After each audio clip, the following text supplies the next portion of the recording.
that we're looking forward to it. Huh. Looks like there's a lot of people standing around the fountain up ahead.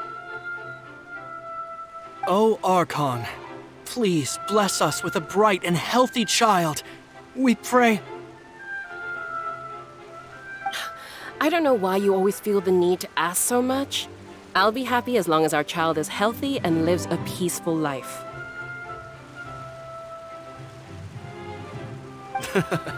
I guess if they're our kid, then there's no doubt they'll turn out smart.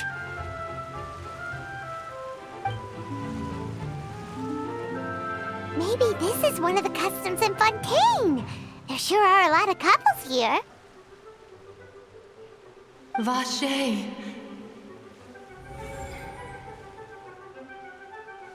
What's wrong? Vache.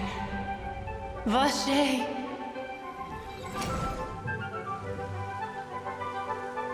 No, Paimon didn't say anything.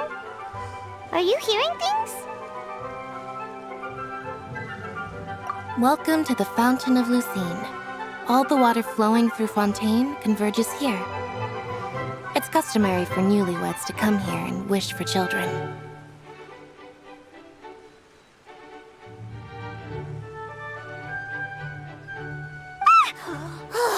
Lynette! You scared Paimon! When did you get here? Lenny asked me to wait here for you, remember? Right. What do you mean? There are a lot of people here right now. Hey, you're not trying to scare Paimon, are you? Besides, it's the middle of the day. It's not the time for eerie things. I see. I might be able to tell you something that could help explain the voice you heard. In fact, you might not be imagining things at all. I suspect that what you heard is a result of your hypersensitivity to the hydro element. Others in my family have had similar experiences. It's because of her sensitivity to the hydro element? But what would hearing a voice have to do with elemental power? When do you cry, Paimon? Wait, what? What does that have to do with anything? Just answer me. When do you cry?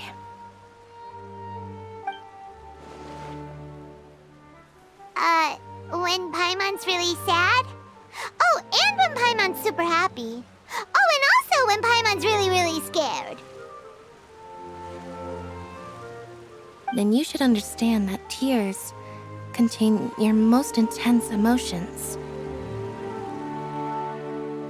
Like I just mentioned, the Fountain of Lucine is where all the flowing water in Fontaine converges. Even the tears that fall to the ground will eventually gather here. So maybe what you heard was the intense emotion coming from someone's tears. So, what did the voice say? If you were hearing their emotions, then Paimon wonders what happened to them. Rather than worrying about them, we should worry about my brother first. Don't let that calm look of his fool you. He tends to get pretty nervous just before a performance. So chatting with Lenny might help him relax a little before he goes on stage. Oh, right. That makes sense.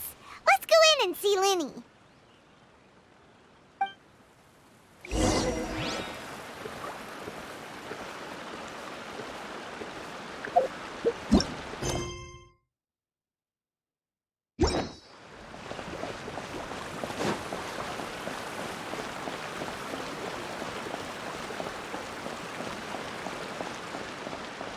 Honestly, I'm not a big fan of opera.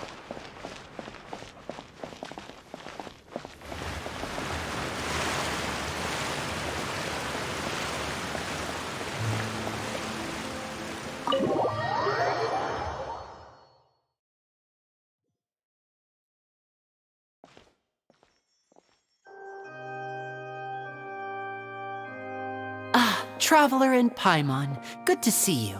I knew you two would come. Are you kidding? We wouldn't miss it for the world! We've been looking forward to it! I can tell, judging by how early you've arrived. But you're actually right on time. The audience still hasn't started entering the venue yet, which means now is the perfect chance for us to take you to the best seats in the house. Wait just a moment, I'll fetch the tickets.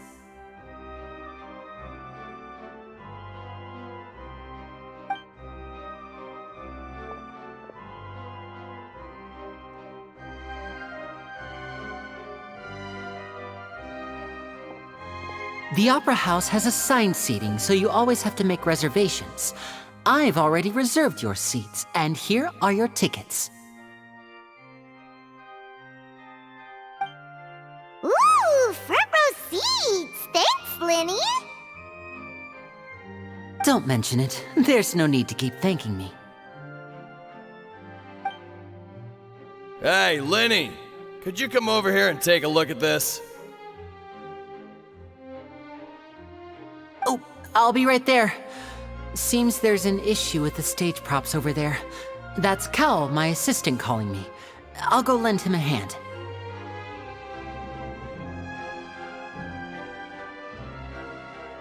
Yeah, we'll just go to our seats. You go ahead, Lenny.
Uh...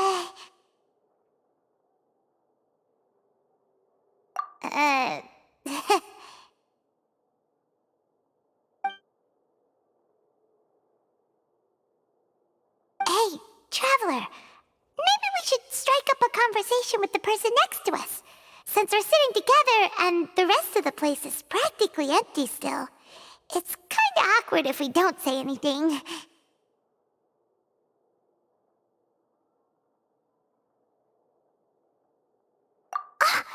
You little... Of course you put this on Paimon! Excuse me, I did not realize you felt awkward. I am terribly sorry. I would be perfectly happy to chat with you if that is what you would like. Oh! So you heard all of that, did ya? Boy, you sure have good ears. Paimon thought she was keeping her voice down. Wait, that's not it. Paimon's... Sorry.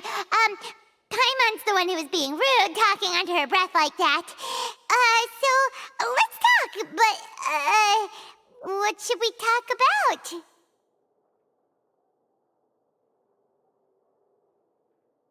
Oh, Paimon's got it. You're also here early and sitting in the front. Are you a friend of Linny's too? A friend, you say? Well, if Mr. Linny would like to be my friend, I would be more than happy to reciprocate. Oh, so you're not friends with Linny then? Oh, this is getting more awkward by the second. Paimon nearly forgot to make her introduction.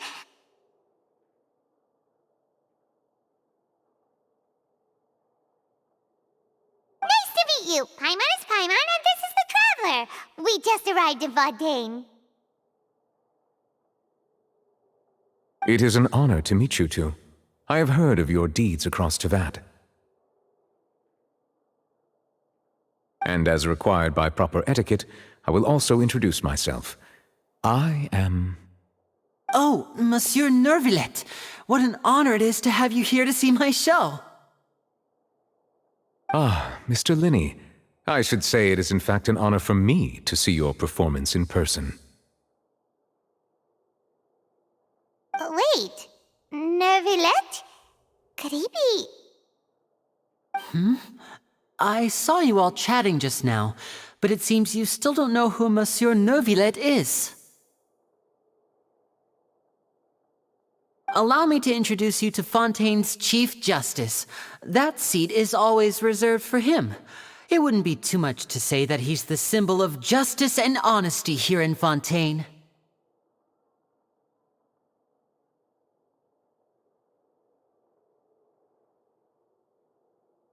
Whoa! Sorry for being so rude just now. Paimon had no idea you were such an important person. No offense taken. Being Chief Justice is merely what I do for work. Nearly every person has their usual reserved seat, so I'm not so special, really.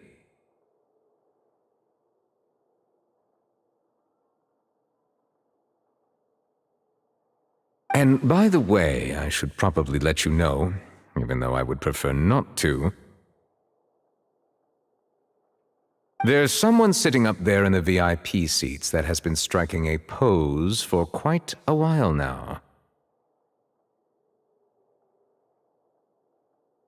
I believe she is trying to give you a most elegant and impressive first impression.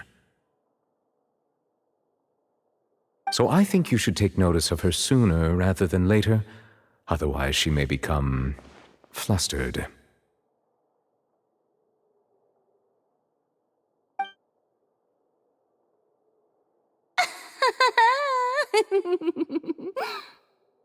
Huh?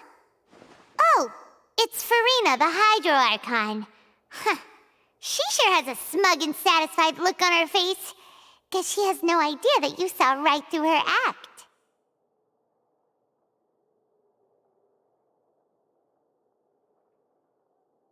Very good. That is for the best. No need to pay her any more attention. We may now enjoy the show. Huh? So is this what things are like between the Chief Justice and the Hydro Archon? All right, please wait just a moment longer. I've pretty much finished my preparations, and the performance will start as soon as the audience has made their way to their seats. The show's finally about to start! Paimon can hardly wait! Paimon's never seen a real live magic show before!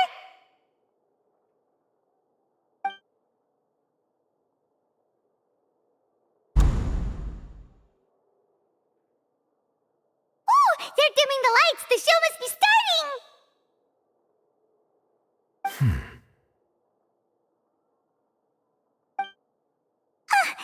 Sorry. Paimon will try to stay quiet.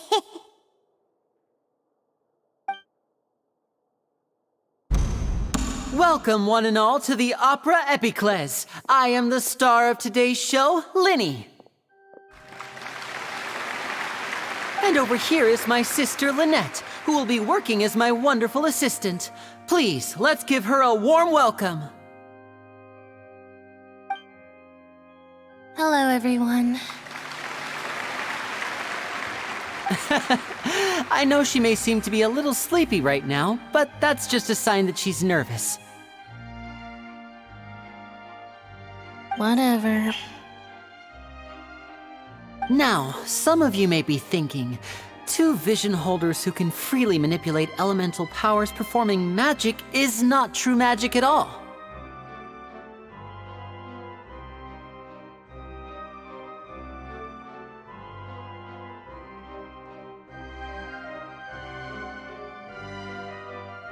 So, I would like to take a moment to assure you that elemental powers will have nothing to do with what you will witness on the stage today.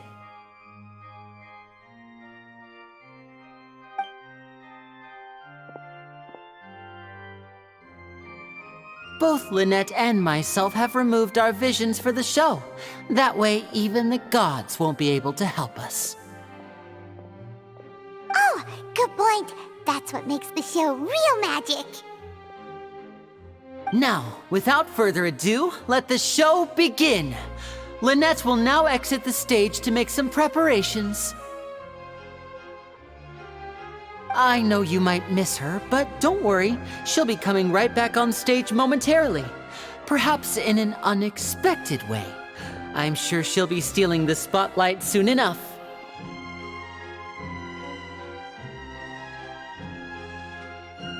Oh, and before I forget, there's one more thing I should say. You never know what can happen in the blink of an eye.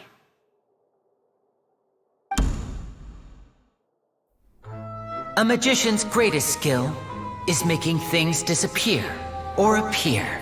The possibilities are endless.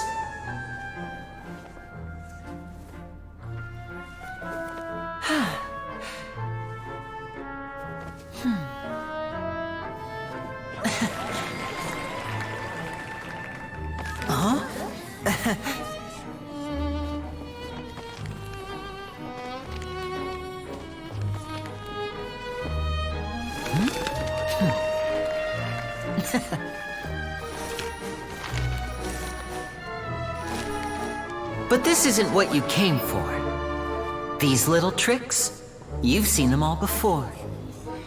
So it's time for something truly extraordinary, don't you think? This one's a little tricky.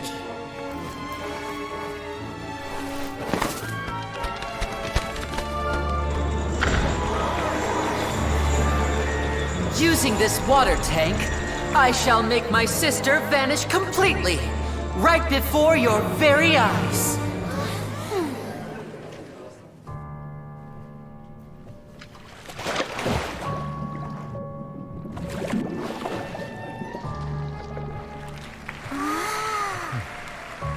It's actually quite simple. She'll just turn into air bubbles and float right out of the top.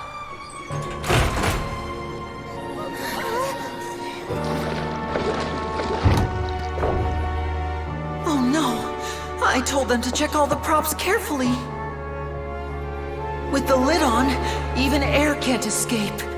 An amateur magician would be getting very nervous right around now. Luckily, it's me on stage, so let me show you what a true virtuoso can do.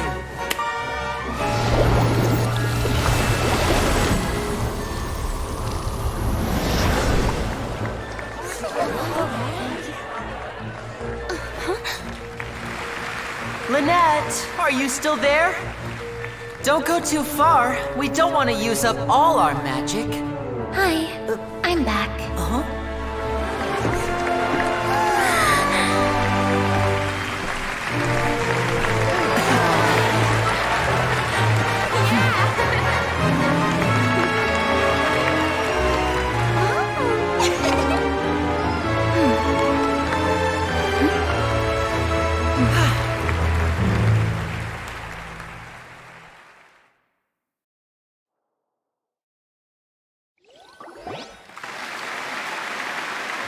Whoa! What in the world just happened? How did he do that? Paimon didn't seem to do anything! Wasn't Lynette inside the water tank? How did she disappear and then reappear out of nowhere?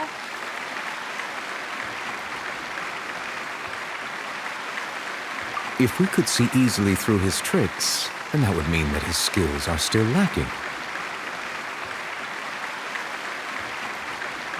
To appreciate magic, you should focus on the show happening on stage, rather than getting caught up in trying to see that which has been intentionally hidden.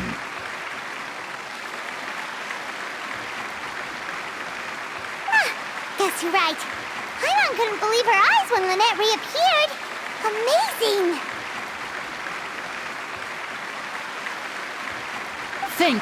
Thank you everyone. I'm glad you enjoyed that performance. But our magical journey has only just begun. I've prepared even more astonishing surprises for everyone here. The magic of transformation and disappearance can go far beyond what you've just seen. I'm sure many of you are thinking that escaping the water tank was impressive enough, but Lynette is still my assistant after all. In which case, I have ample time to make all necessary preparations. So, for my next trick, I will require the participation of one lucky audience member. Please, if my assistants could bring out the magical boxes now. There are 2 boxes and only 2 boxes. One is here, and one is there in the aisle among the audience.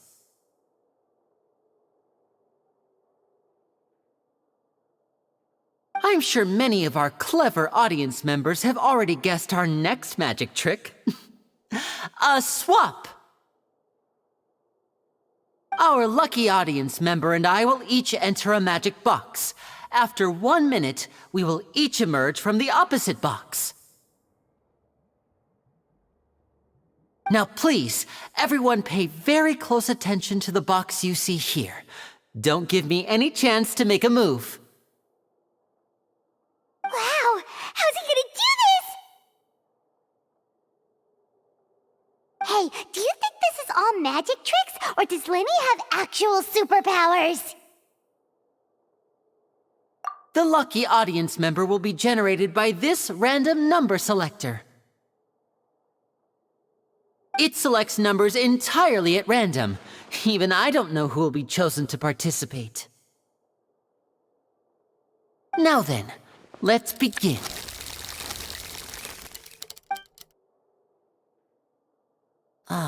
Let me see. Oh, row 7, seat 3. Congratulations! You now have the chance to experience magic firsthand for an entire minute. Please, come forward. My assistant will take you beside the magic box. I'm sorry, it might be a little cramped inside, but no need to feel nervous. We've carefully arranged everything for you to be as comfortable as possible. You don't need to do anything, but no matter what strange things may happen, don't come out of the box. If the magic is interrupted, who knows where you might end up? You might even find yourself in the Fortress of Meropide.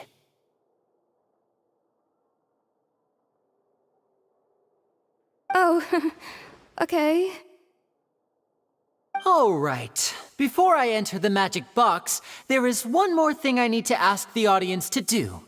Could you all give me a countdown? Like this. 60, 59, 58. Just keep counting down. You can go a little faster or slower if you like. I won't be able to see anything in the pitch black box, so I'll be relying on your voices to know when time is up. Oh, and no tricks now. If you quickly count from 60 in just 30 seconds, then I'll be in a tough spot.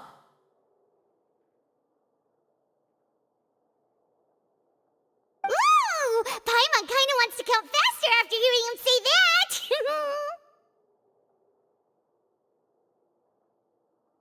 No, that won't do. I can see it in your eyes. You still can't be trusted. Let's practice together. Come on, repeat after me. 60, 59, 58. 60! 59! 58! That's right, perfect. Keep it going. All right, I'll see you all on the other side once you've finished counting. 54, 53, 52? Huh? Why aren't you counting, Nervalet? I am counting in my head. I think things are exciting enough in here as it is. Merely a consequence of my identity and personality. Do not worry about me. Just enjoy the show.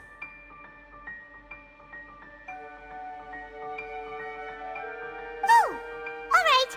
You looked so serious that Paimon thought you might be feeling uncomfortable or something.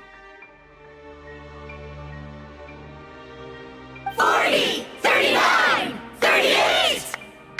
Mr. Linney, are you all right in there? Is everything ready? Yes, I'm fine. I'm just double-checking the direction of the magic. It would be a disaster if we get sent to the wrong places. For example, mid-air right above the audience. Even though he's saying that, Lenny doesn't seem nervous at all.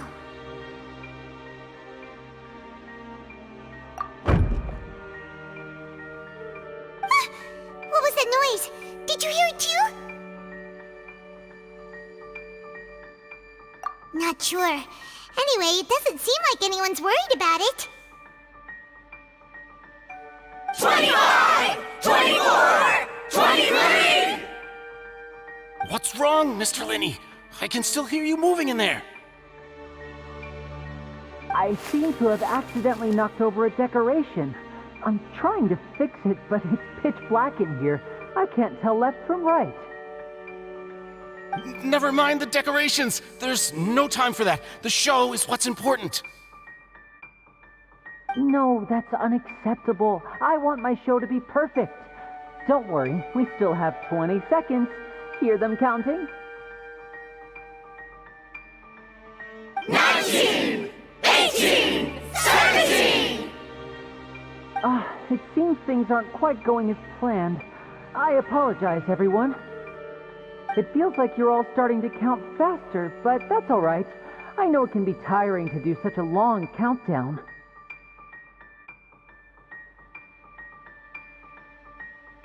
"10 seconds and change is still plenty of time." 10! Almost there now. Whew. Swapping two people is harder work than you might think. Even a master magician like me can't guarantee I'll get it right the first time. Hey, wait! Is this the back one? I can't tell. They both look the same inside. Huh? No, that's not it. I'll try again. 7! Hey, slow down! Honestly! 5! 4! 3! Whoops! That doesn't count! 0!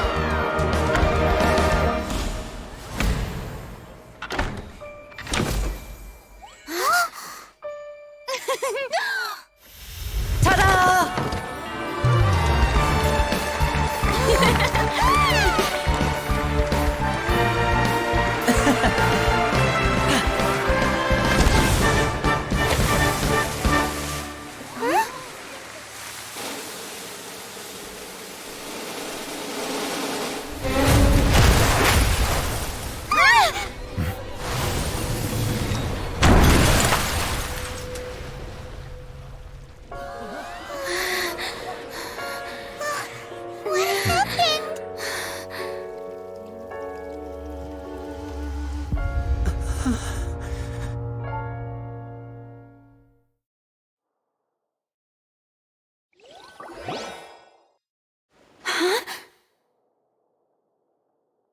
this part of the show?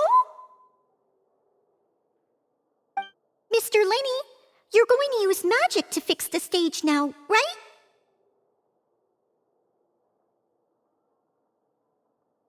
What happened?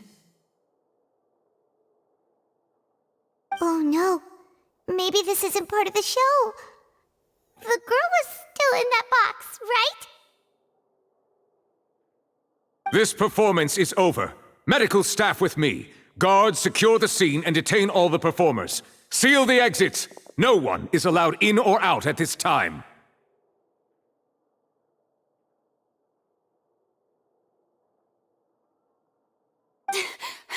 Yes, that's right. If this was just an accident, then we must investigate the cause. But if this was all part of some scheme, then those accountable will not escape the judgment of the God of Justice.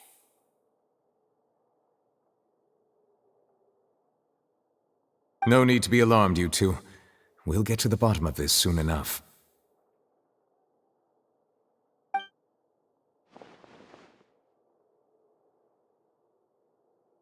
Unfortunately, the person who is in the magic box has been pronounced dead.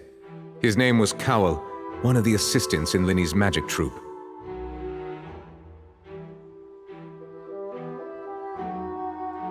Apparently, the fireworks on stage ignited the ropes that were suspending the water tank, which then caused the tank to fall onto the stage.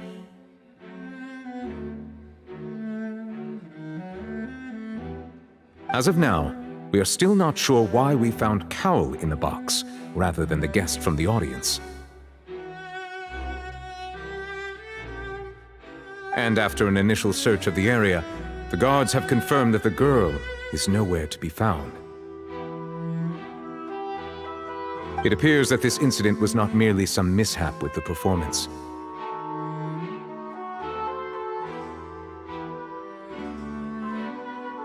And there are many indications that it is connected with the case of the serial disappearances of young women.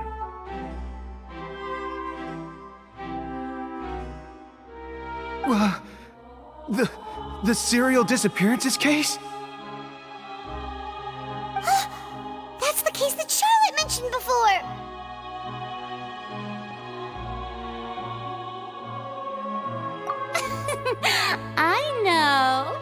I know the truth. I can see through the whole thing.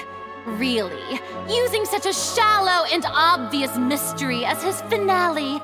Did he really underestimate us that badly?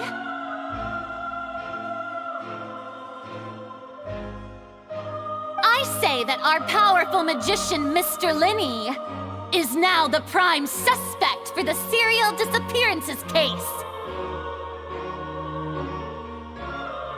Huh? Why me? This whole thing was an accident. Oh, this all occurred during your magic show, did it not? The missing girl disappeared after being chosen, did she not? The deceased is one of your assistants, is he not?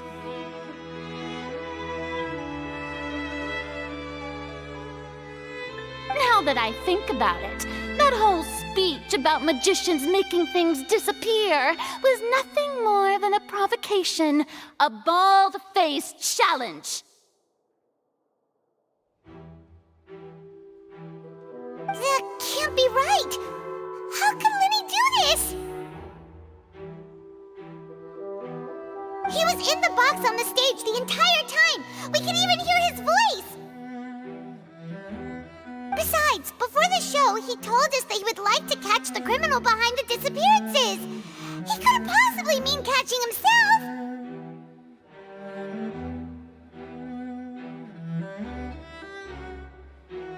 Save discussion for a later time, please. Lady Farina, may I assume that your comments just now constitute an accusation against Mr. Linny and his associates, and that you are pressing charges?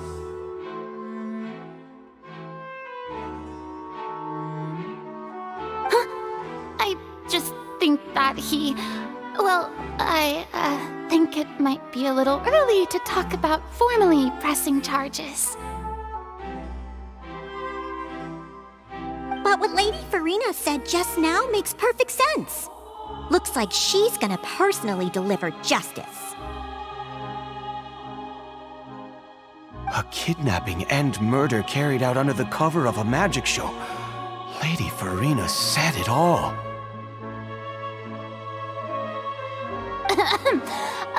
I mean, of course, my dear people. But what excites me even more than the obvious truth before our eyes is the opponent I'll be facing.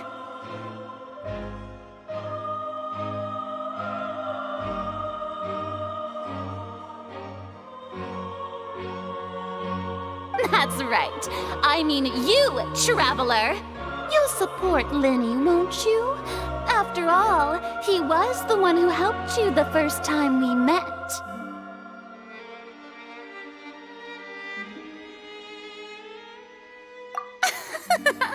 Then there's no problem at all. You know, the traveler and I already had a duel the first time we met. But with Linny's help, our little duel ended in a draw.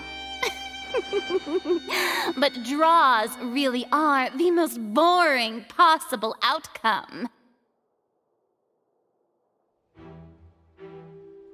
So, no more draws.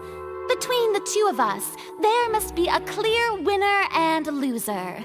And what better place to hold such a riveting showdown and decide the true victor than here, on the grandest of stages, the Opera Epiclese!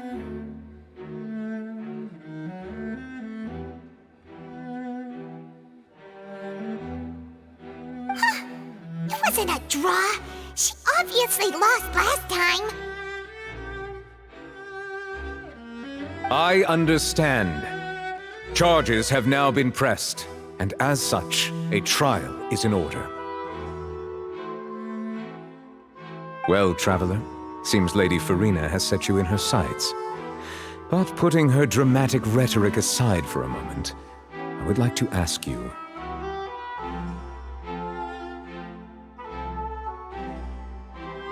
are you willing to act as Mr. Linny's attorney and defend him in this case? Very well. The trial will be held a day from now in the Opera House. Both sides may investigate the scene to build their cases and search for the truth.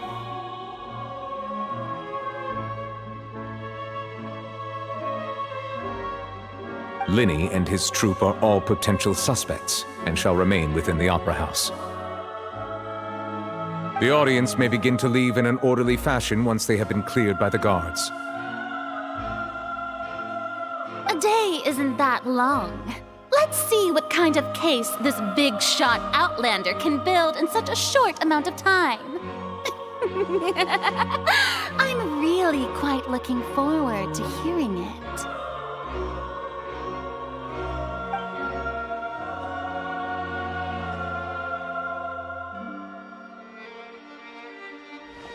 Linny!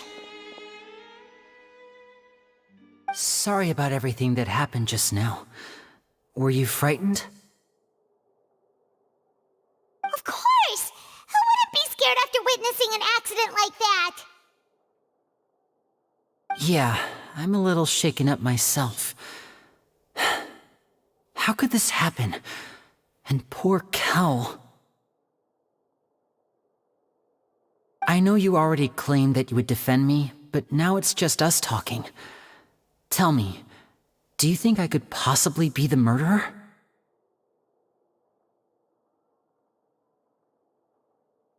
Good to hear. Thank you so much for trusting me. I'm sure everyone sees me as the biggest suspect at this point. But if you ask me, the whole thing is mysteries layered upon mysteries, such that all that's left is confusion. I don't know whether what happened there on the stage was purely an accident or not, and I don't know why poor Cal was in the box. As for how that girl chosen from the audience could suddenly disappear, I'm afraid I don't have any answers either. If someone tampered with my performance, then we need to figure out what they did.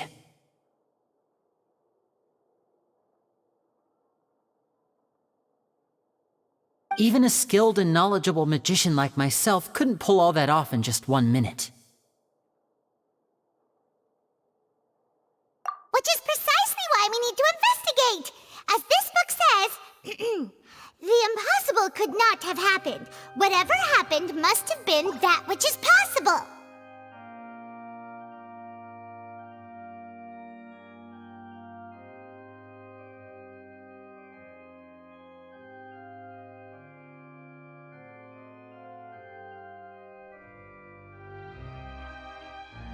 Paimon bought them when we were reading at the bookshop in the city earlier. Pretty cool, huh? Don't worry, Paimon used her own savings to buy them. It wasn't from our travel funds.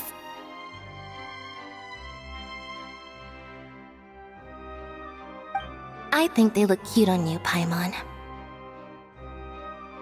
You have good taste, Lynette! That's the right attitude. Feeling depressed isn't going to help me now. I need to get back to my normal self. But with the guards watching our every move, it's going to be especially difficult for Lynette and I to prove our own innocence. Good thing you agreed to be our attorneys. Thanks for that. We'll be counting on you.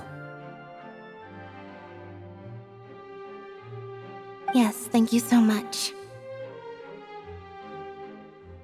Yeah, just leave it to us. Oh, since we're going to start investigating, Paimon has a question first. Where did Lynette go during the performance? Well, I'm afraid that would involve some of our essential trade secrets as magicians. The secrets behind our magic are past saving, Linny. I suppose you're right.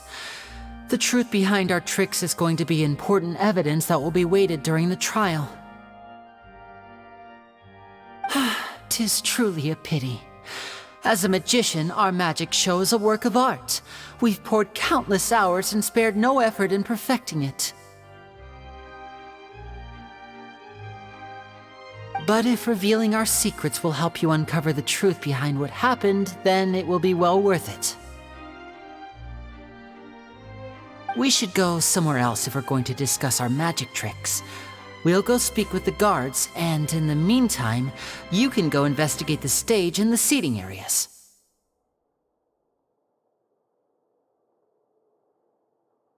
Alright, let's go have a look while the investigation teams are still here. Detective Paimon is on the case!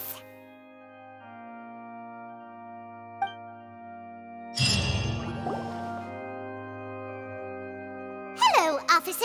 How's the investigation going? I see.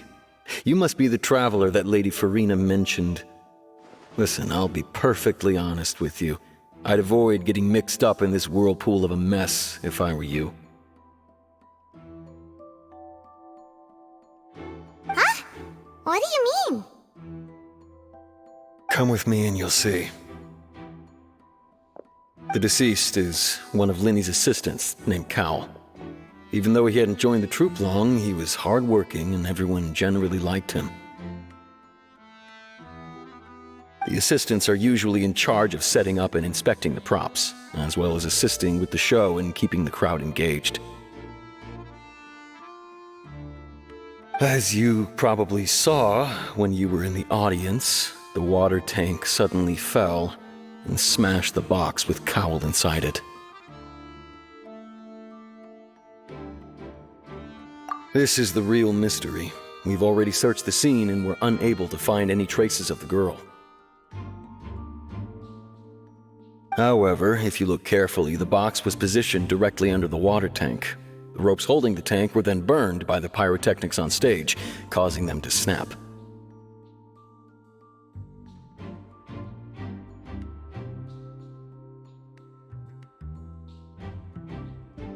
All these factors lining up so perfectly makes it hard to see this as a mere accident. If anything, the more logical explanation is that the whole incident was intentionally planned, and Linny is the most likely person to have access to all these areas. But he doesn't have a motive! Are you both good friends of his? Well, you can't say we're good friends, but we've known each other for a little while. So in just a short time, he was not only able to win your trust, but even convince you to act as his attorneys.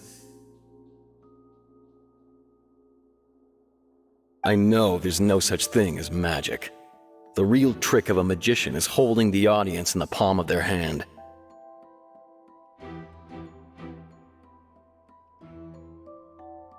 I've seen a lot of cases, and I can tell you that people are the least reliable kind of evidence.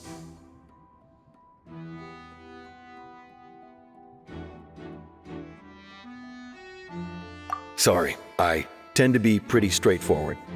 Just know that I'm warning you for your own good. Anyway, you may investigate the scene of the crime yourselves if you're curious. Who knows, maybe you'll be able to come up with some new evidence.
So this is the rope that broke and caused the water tank to fall.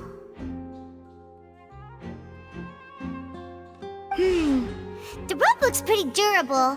How can it be burned through so quickly by fireworks?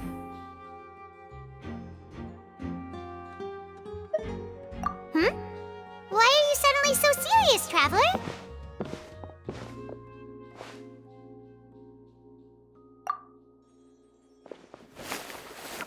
Whoa.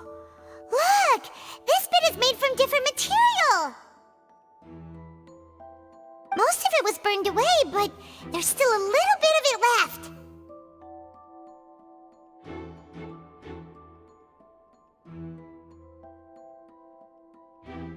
Huh. So if a rope meant to hold something was made with that kind of material in it, then that means... Wait! Paimon should write all this down! Let's take notes!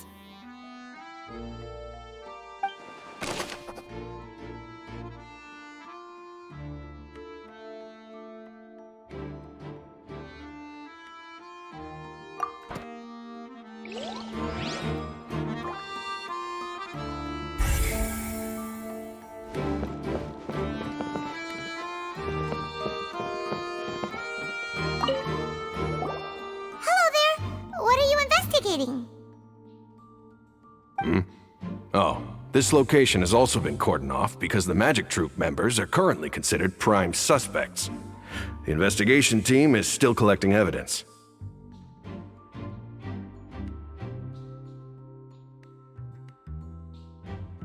The seats were all booked in advance, so we were able to deduce the missing woman's identity by checking the guest list.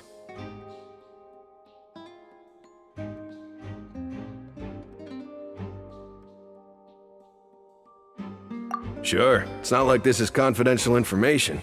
We will publish it later anyway when we petition the public to help us find the missing person. Her name is Halsey. She's a painter from Ffontaine who's made a bit of a name for herself.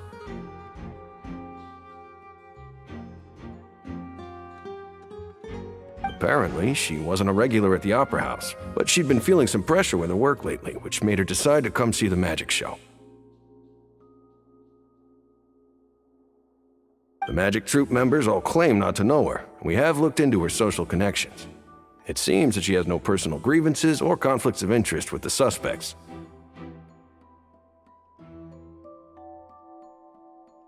Simply put, she wasn't related to the Magic Troop at all, which matches the features of the previous serial disappearances.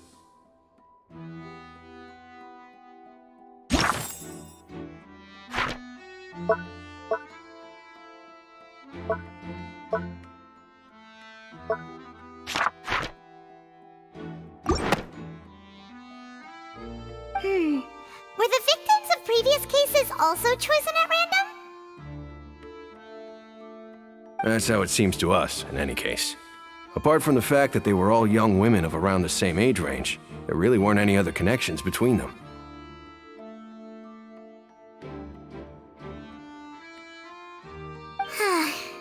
Okay then.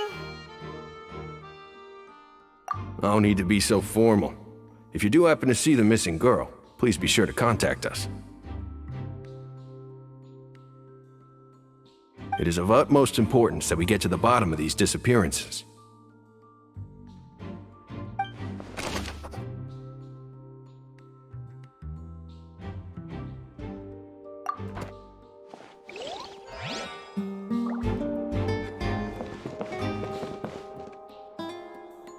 If you do encounter Ms. Halsey, please contact the guards immediately.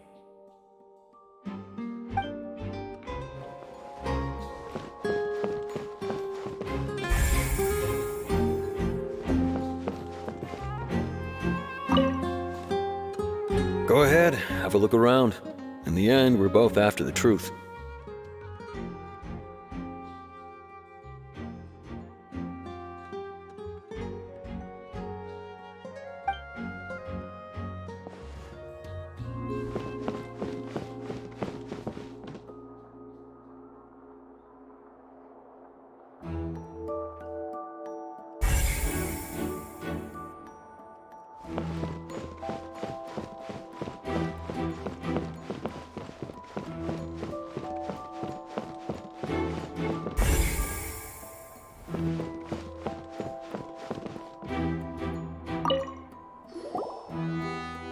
The investigation team has some new findings.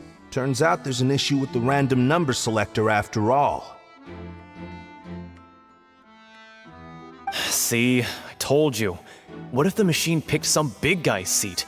You think the murderer would have still made his move then?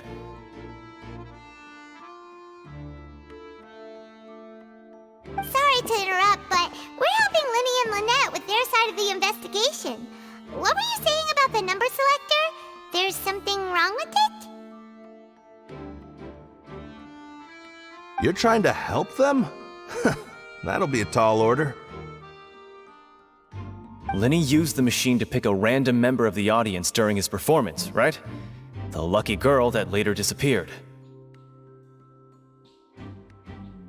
Well, we thought there might be a serious problem with the machine, so we had it taken away for further inspection. It turns out that the seat number it picked wasn't random at all. The machine picks that same number every time. I'm sure you already know that you have to make a reservation in advance to get a seat, regardless of whether it's a trial or some performance.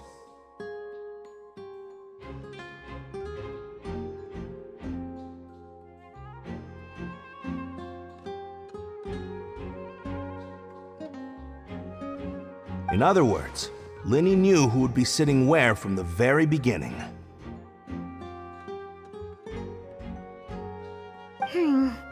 That much checks out. Linny reserved our seats for us, too.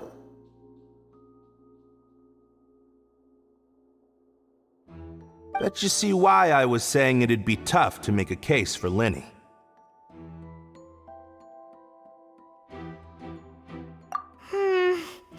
Even though it's bad for Linny's case, Paimon had better write it down.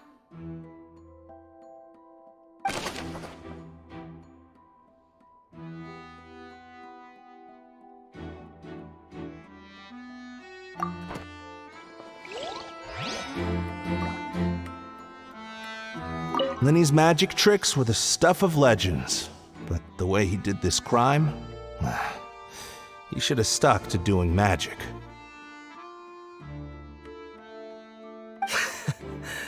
Look, doing magic tricks is one thing. Pulling off crime is something else entirely. Maybe he was just too full of himself.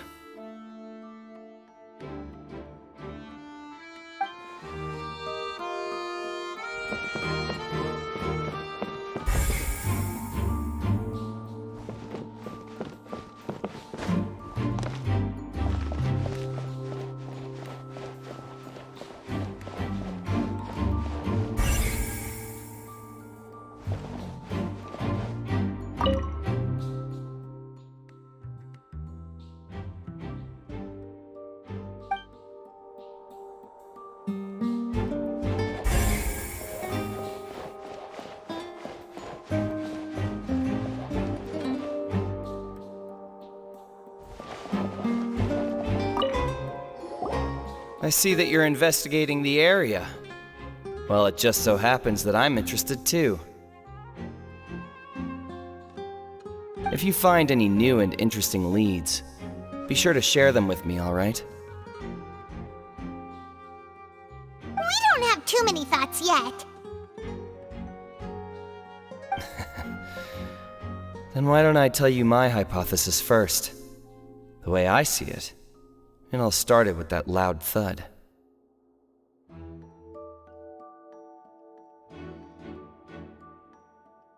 The thud? Oh, you mean the sound that happened during the countdown? Yes, exactly. It wasn't terribly loud, but I suspect that most people heard it. It's just that everyone was awaiting the results of Linny's trick with bated breath, so no one paid it much mind. But now that the incident has happened, the thud has become an important clue.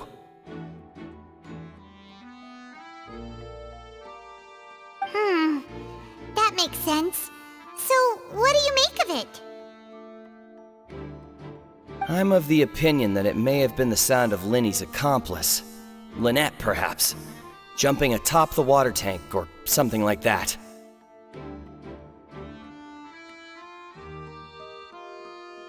And And when the pyrotechnics went off, she cut the rope, sending the water tank crashing down. But wasn't the noise we heard too loud for that? Perhaps the balance wasn't right, leading to a particularly rough landing. Oh, that's true. I suppose I must reconsider. That does remind Paimon, though. What was with that sound?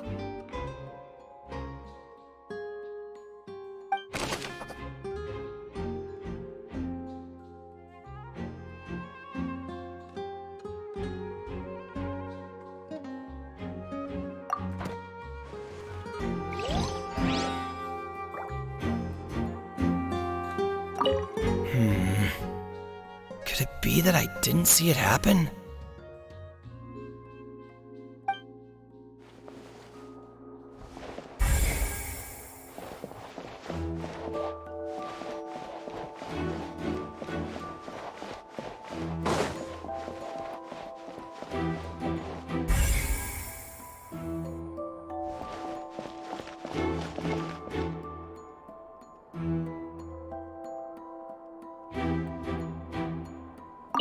Lenny's still talking to the guards.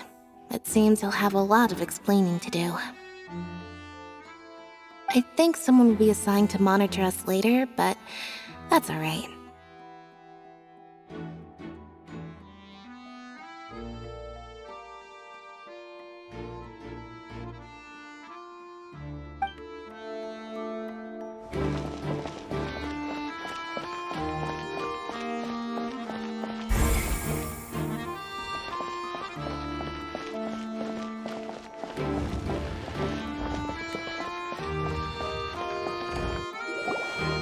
Hey, you! Yes, both of you! Over here! I've been keeping an eye on you for a while now. Huh? You mean us? That's right. If I'm not mistaken, you're also among those who wish to cut down the thorns and pursue the truth. No? And by the looks of it, you're not from Fontaine. Well, you're right on the more about that one, but who are you?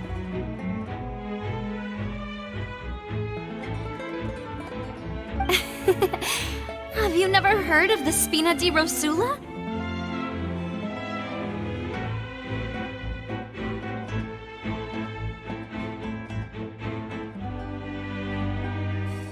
From mediating disputes and providing protection to solving conundrums, you name it, Spina di Rosula does it.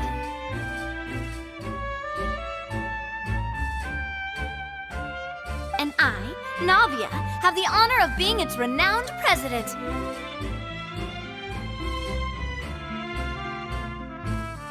Though those who play by our rules call me boss.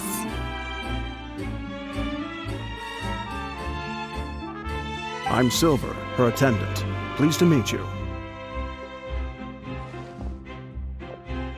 And I'm Melus. Demoiselle's various daily needs and affairs are under my purview.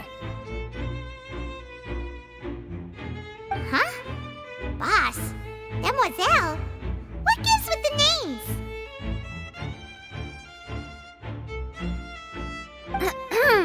Well, I am the second generation president. Melus and the others are still used to my previous title. My apologies, Demoiselle. Should you prefer, boss, I will endeavor to use that instead.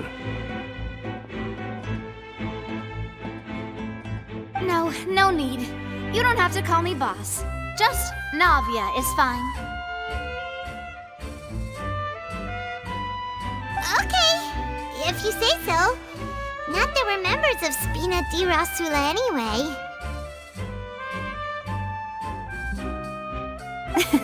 All merely trifling details. Never mind.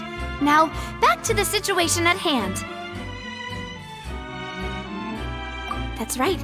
I've always kept an eye on the serial disappearance cases. My interest stems from a matter back from my father's time. Judging from the look of things, I find Linny an unlikely mastermind. Really? We think so too! That's why we're looking for clues now! But how did you come to that conclusion? Intuition, naturally. My unparalleled intuition. Farina sure was quick to point the finger at Linny without any decisive evidence whatsoever, wasn't she? But that's not uncommon for her. If you remember, the Justice had to interrupt her and ask if she was pressing charges just to keep her from getting carried away.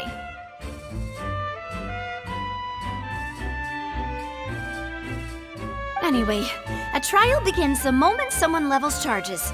And, of course, there was no way Farina was going to back down in that situation.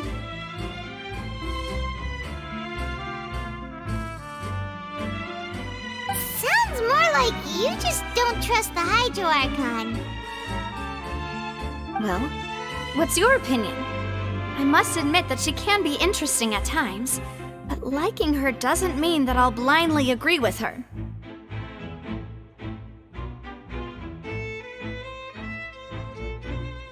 All right, I've answered your question.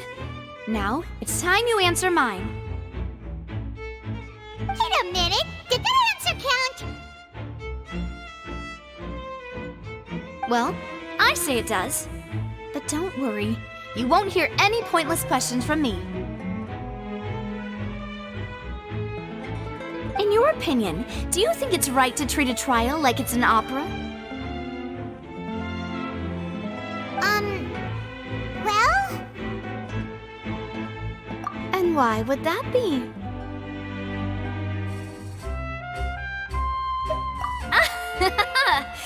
See, Silver and Maloose? I told you they'd be different. Most astute of you, demoiselle. I too think that the traveler's response was most excellent. No matter how wonderful the script or how fervent the audience's expectations may be, the trials that go on stage here must be based in fact. And if that can be done, boss, then... All right, that's quite enough, Maloose. Anyway, I like your answer. You passed with flying colors. Now, I need to make some preparations, following which our joint investigation shall commence. You two shall be my assistants. Wait! Since when did we become assistants? Well, I can be the assistant, sure. Or your companion, if you like. I'm really not that fussy.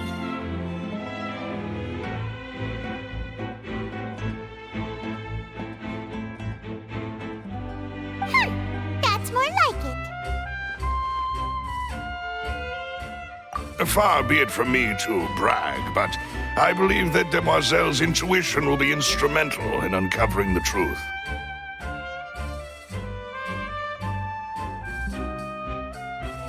You wish to save a friend from false accusations, and we wish to unravel the disappearances. In this sense, our goals are aligned.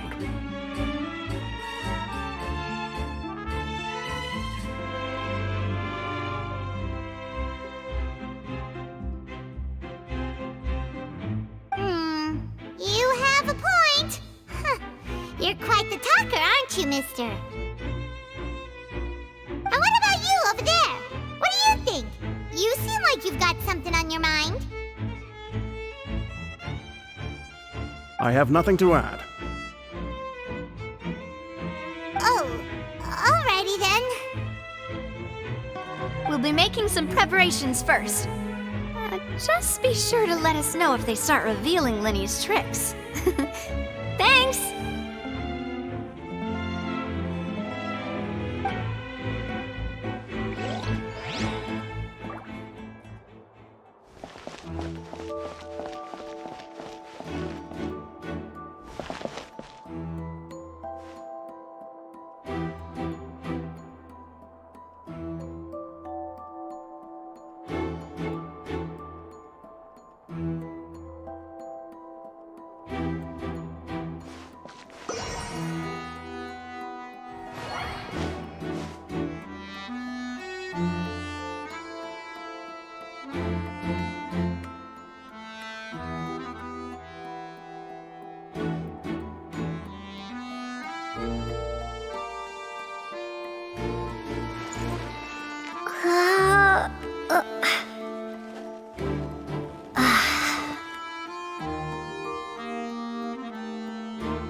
Speaking of that, I think magic shows would be very popular in Poisson. I can see that. Maybe I should try to learn some magic. If I could make things disappear, cleaning my room would be a cinch. You need not worry about such things, demoiselle. That falls under my duties. Oh, right.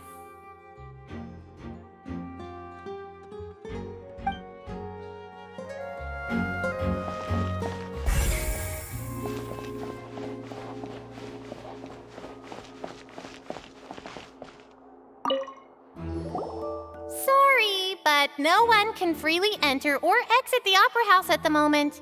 If you wish to leave, you must register your identity with us first.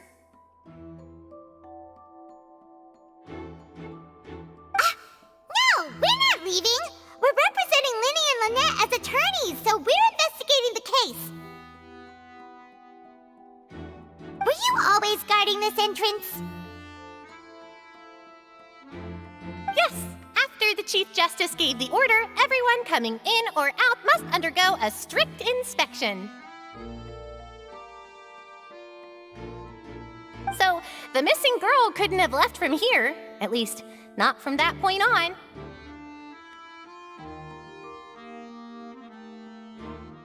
I doubt there was much opportunity then, either. How can you be so sure,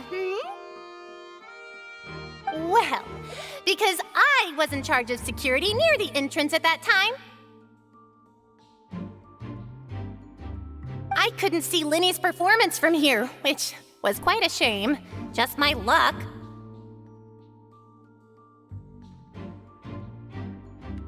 But still, I did not abandon my post, and I stayed put no matter how loud the applause was. If someone had so much as even approached the door, I would have noticed it, let alone if they had tried to leave.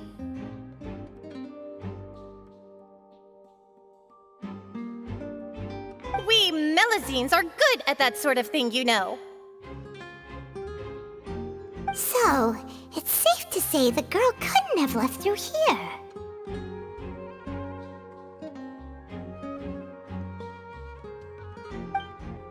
Alright, thank you for your help. This will be useful info.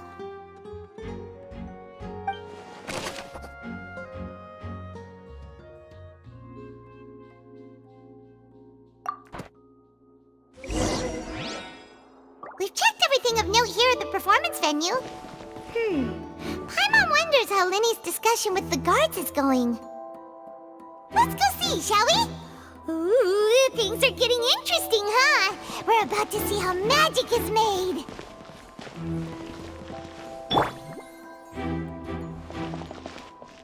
My apologies, but access to the venue is restricted at this time. Please register first.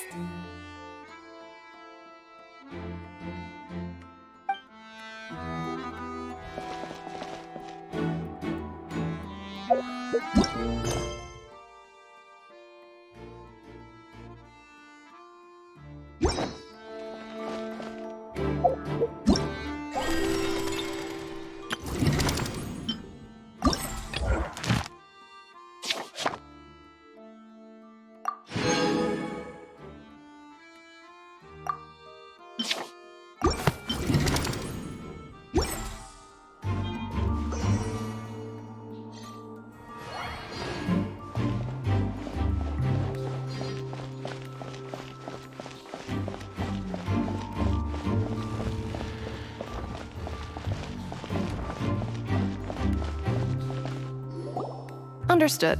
Then I will be going with you. Just so you're aware, I will be monitoring your actions and making notes as necessary.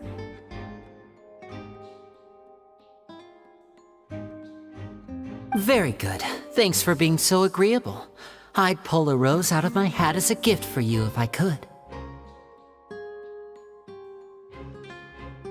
You may spare the pleasantries. I'm just doing my job.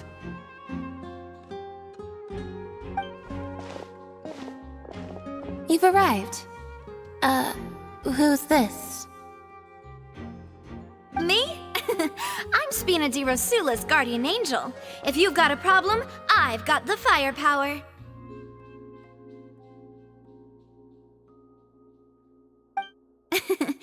Sorry, I got a little carried away there. Call me Navia. I'm a partner of theirs, and will be helping investigate this whole situation. And these are my companions. Would you mind if they join as well? Fine by me. Oh, new helpers? I would be most grateful. Well, let's just say we're tagging along. It's not every day you get to see the secrets behind magic performed on such a large scale.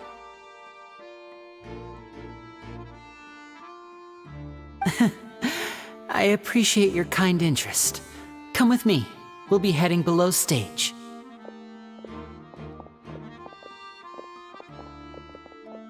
Huh?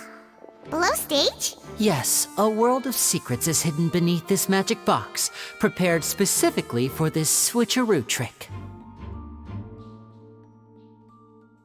But before I reveal everything, you should have a look first. Notice anything strange here?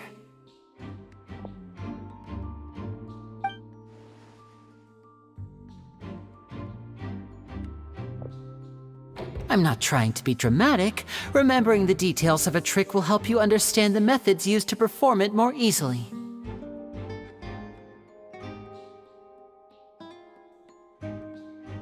Huh. Weren't there balloons and other decorations here? Where did all that go? Ah, good eye. That said, you're still far from discovering the answer.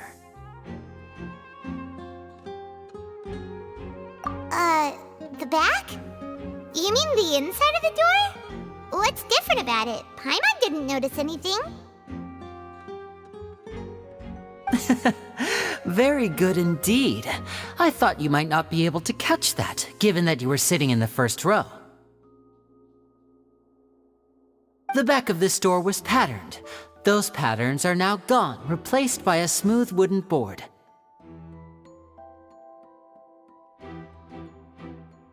So, if you put 2 and 2 together, what do you get?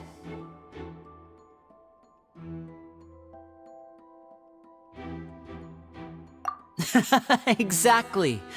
All right, let's go. I'll tell you how it works as we head down.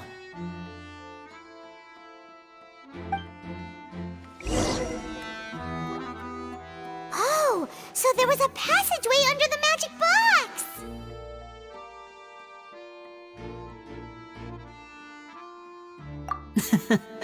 I knew you'd figure out most of it as soon as you saw this place.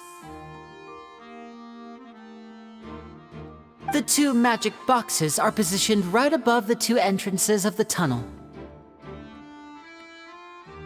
See this flatbed trolley?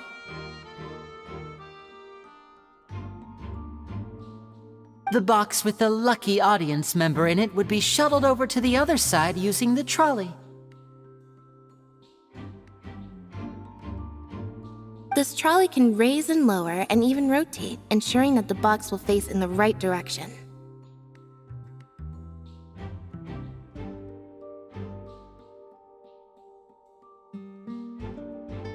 I see. So that's the purpose of the box inside another box. Precisely. The inner box would descend after the audience member was put inside and be moved along the trolley, all while the outer box would remain on stage as if nothing had ever changed.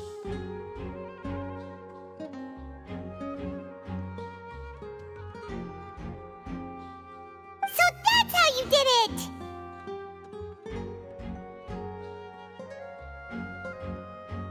Once the box was lowered, the trolley would store some energy through this device here, with which it would complete the rest of the steps.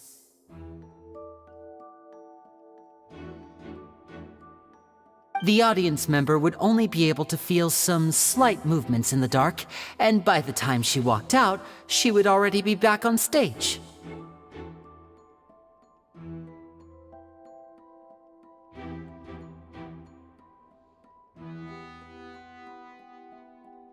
Right! right! You were talking that whole time, and you even came out for a moment near the end!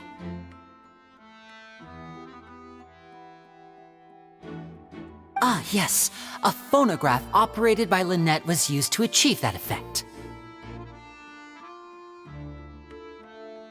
My assistant and I had already scripted our conversation beforehand. When the countdown began, I had already gone to the opposite box via a tunnel using that ladder.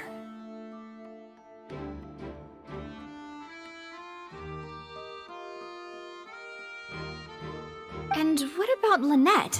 Where was she? I was in the mezzanine space in the back of the box. Oh, interesting! That's how we were able to coordinate Linny's lines with the assistant. And, by the way, I was the one who walked out of the box at the end.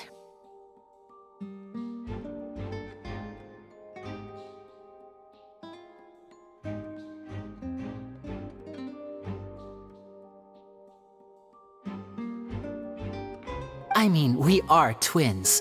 All it takes is a change of clothes and no one can tell who's who.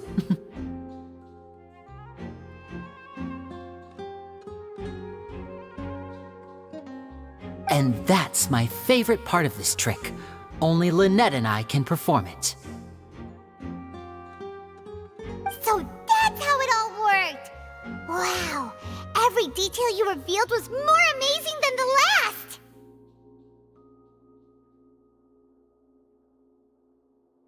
Lynette would briefly walk out of the box and then go back in, jumping into the tunnel and escaping before the box on the trolley could finish ascending.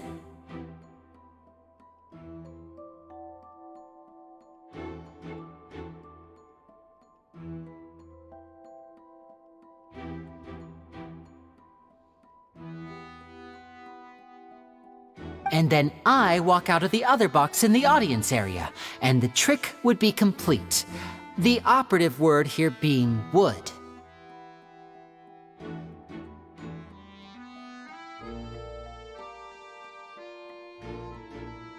But as you saw, Cal was in the box, not our audience member. She, on the other hand, mysteriously vanished.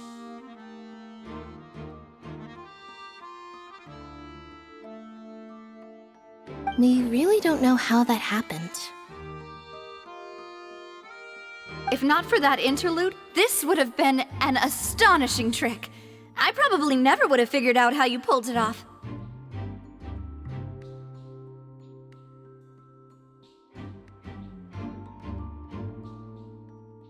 And yet, to think that someone was able to use this magic trick to commit a crime.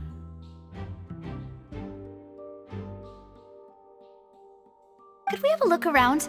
I think we can come up with some more leads. This is the scene of the crime, so Linny and Lynette are not permitted to stay here. I'll escort them back up.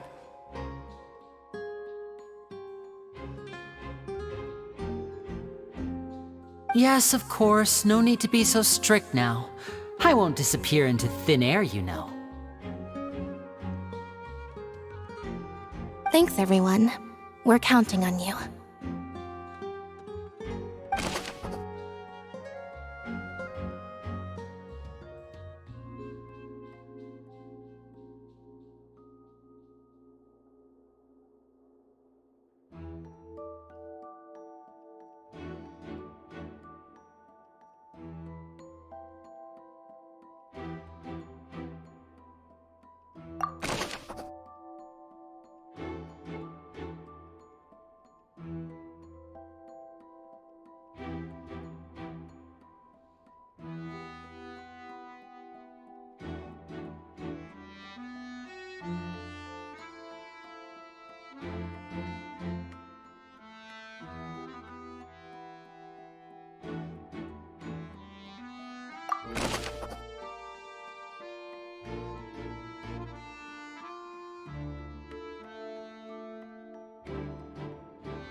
What's this?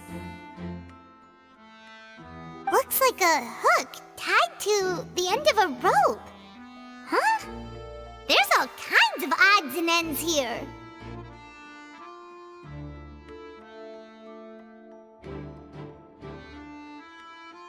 Perhaps it was a prop for a different trick.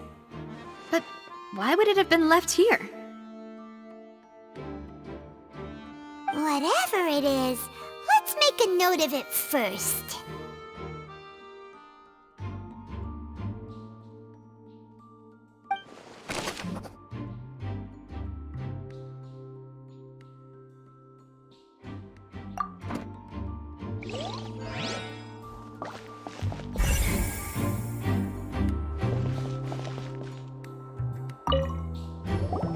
The floor is wet. Please be careful not to slip. Speaking of which, why would there be water here?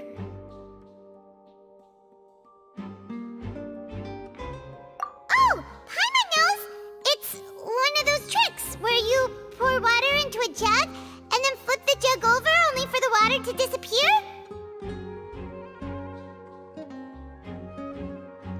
And here's a broken vase! Huh. Did the trolley knock it down while moving?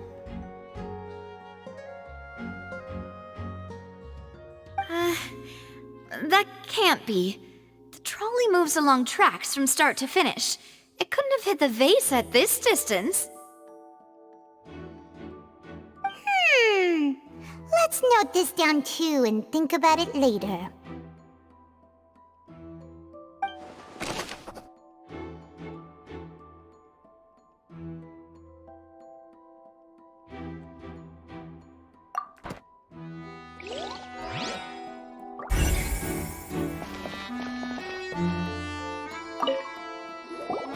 Oh, these are the clothes that the lady chosen from the audience was wearing, right?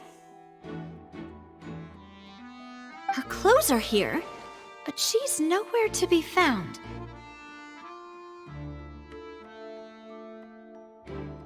Right!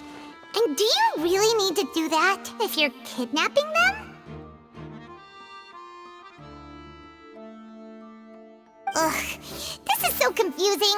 Paimon doesn't want to be a detective anymore.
this place.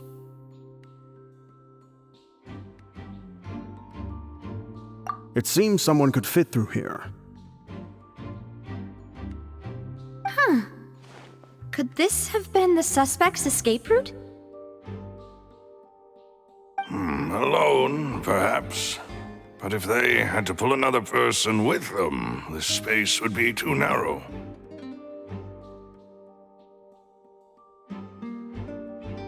But there are no other ways in or out of here.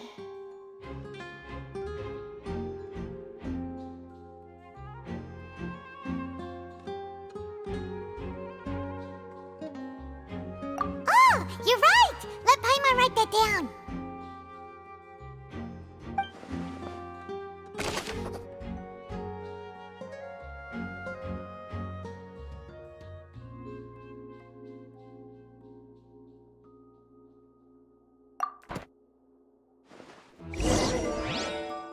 Seems we're just about done investigating down here. Yes, let's head back up.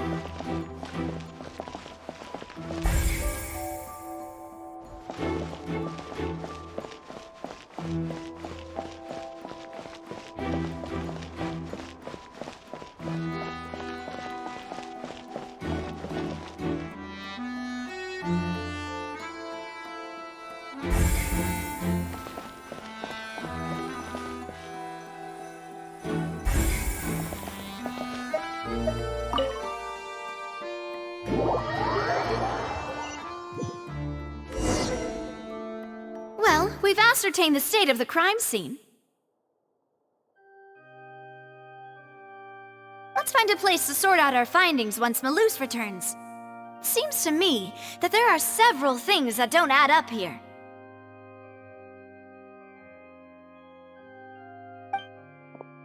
Apologies for the wait, demoiselle. So, what did the guards say? Did the criminal escape through the vent? They believe the odds of that are very low, since the vent leads to the Opera House's basement.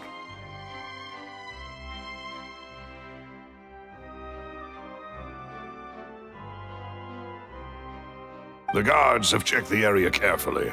No one left through the basement during the performance or after the incident, and no one was found hiding there.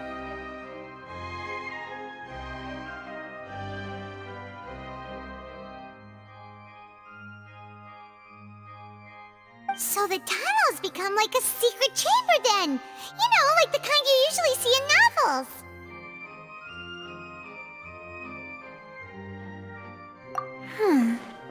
The plot thickens. Halsey's disappearance and Cowell's death are both quite inexplicable.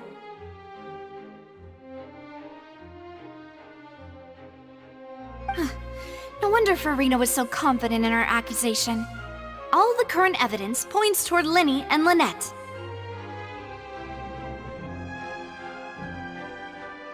In other words, the charges are very likely to be upheld unless we make some considerable progress.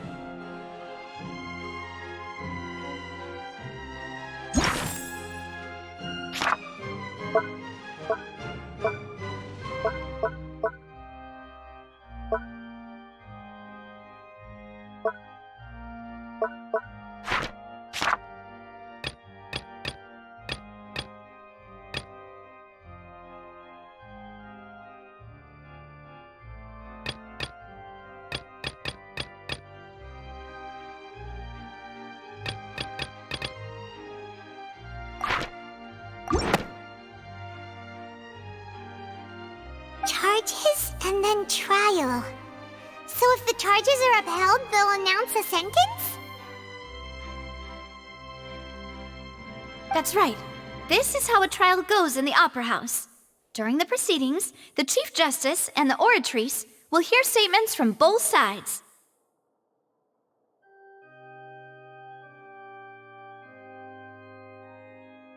That's right. This is how indemnitium is produced. The statements from both sides, the defenses from attorneys, witness testimonies, and even the audience's emotions will all be projected on the oratrice.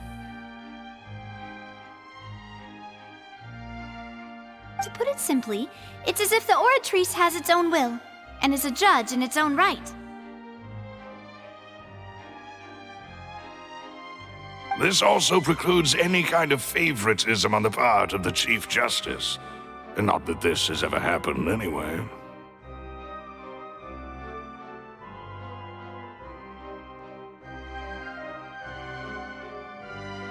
Once both sides have finished speaking, the Chief Justice will make his final decision. This, too, will be used by the Oratrice as a reference.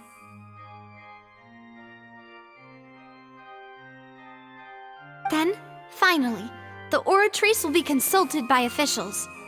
The result it returns is the will of justice itself.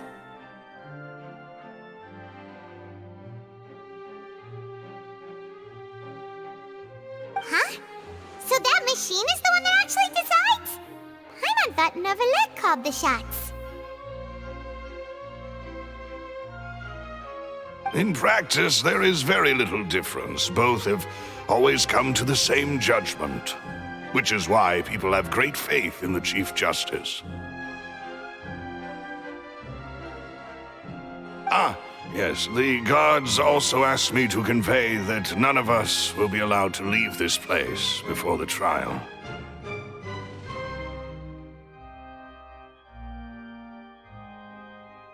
Huh? Why? Because we've chosen to act as the twins' proxies. That makes us persons related to the case.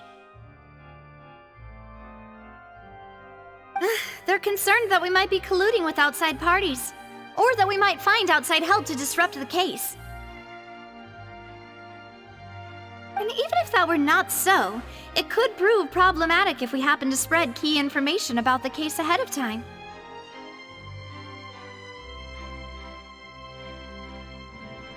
I'm ready to break out at any time. Whoa! There's no need for that! Paimon thinks they have a point. That said, are they providing food? Of course. I just hope you don't mind the lack of options. I'm afraid that catering to all tastes is not in the cards, nor is any guarantee of balanced nutrition.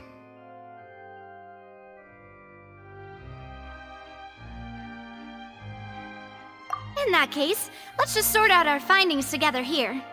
Pity. I was hoping to take you to try some of Fontaine's famous desserts, too.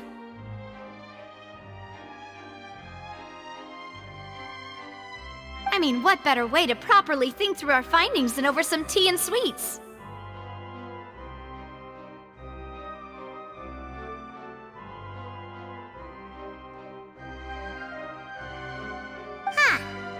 Breaking out suddenly doesn't seem like such a bad idea after all.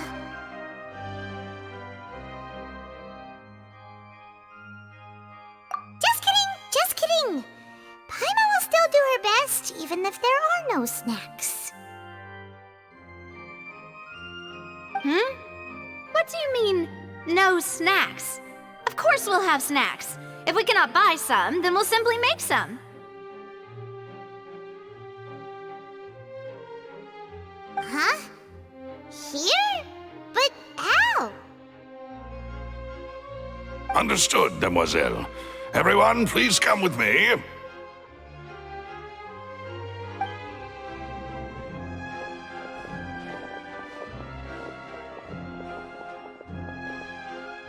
Wait, you're carrying a portable stove with you? Yes, I must be prepared to meet the Demoiselle's baking needs whenever the fancy strikes her. I have eggs, sugar, and almonds at the ready. Good work, you two. Then I'll get to it. Please sit tight for a moment. You'll get to taste my awesome snacks soon enough. These three are quite the interesting group.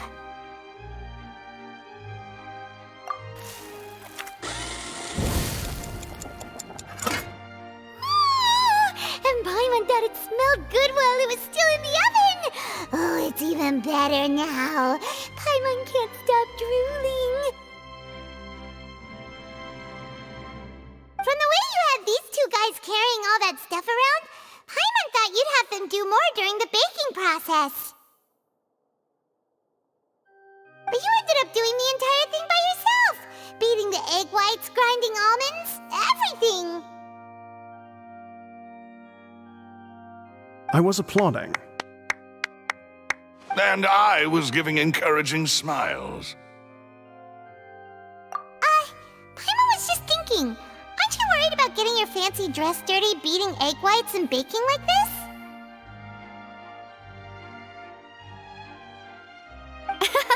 Well, I don't think it's carved in stone anywhere that fancy ladies can only read books, sip tea, ride horses, and play the piano. I just really enjoy making snacks. Don't underestimate beating egg whites, by the way. It's a real arm workout.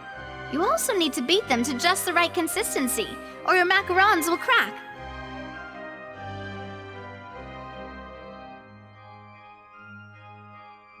Anyway, give these a try, fresh out of the oven. There's 3 for each of us. Only 3? Well, eating too many sweet treats might send all that sugar to your head. You wouldn't be able to think clearly about the case on a sugar rush, would you? Tea is ready to be served as well. This is Demoiselle's favorite, strong black tea with a floral fragrance that clears the mind and lifts the spirit. No need for concern. I'm merely doing as I should.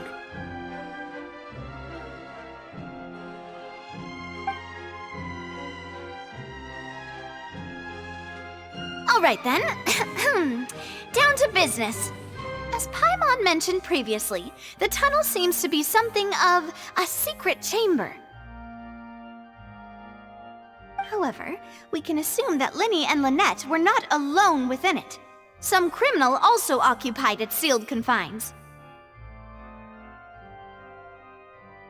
The magician twins could have committed the crimes, of course, but they lack any logical motive. Exactly! Why would they do such a thing right when everyone was watching?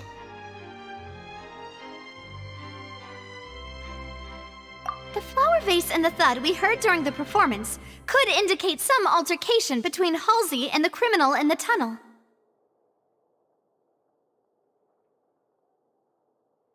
Resulting in the shattering of the vase, the discarding of her clothes, and her abduction.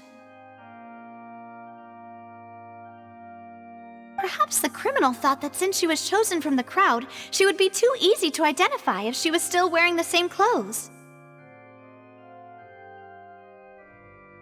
Paimon thinks that makes sense, but the real trouble is... True. None of the clues we found thus far support the existence of this third person. But the only people left to consider are both technically victims, whether it's the missing girl, Halsey, or poor Cowell. Huh. Could Halsey have secretly made modifications to the magic props in order to murder Cowell before making her escape?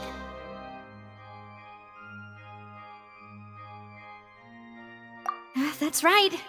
And even if she had tampered with the setup, she would need to understand the entire trick to pull it off. Nor does she have any motive. The guard said that she has never had any dealings with the Magic Troop's members.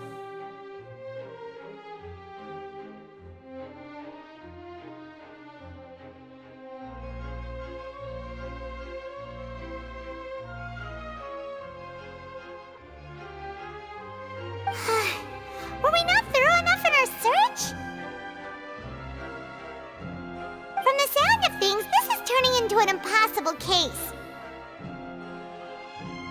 Your macarons are amazing though, Navia. They smell great! They're nice and crisp and super sweet! They are my specialty after all. And I see you've already had 5 of them. What? 5? Oh, that can't be right. Paimon only counted honest!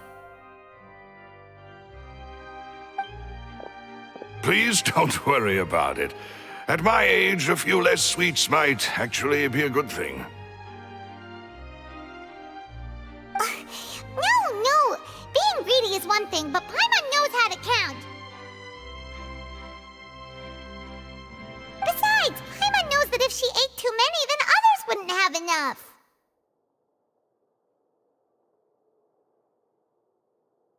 Wait, even you don't believe Paimon? How could you? If Paimon ate those 2 extra macarons, then may they turn into stone in her stomach! All right, we get it. Well, I suppose one of us might have gotten too engrossed in our chat and eaten them by mistake. No big deal.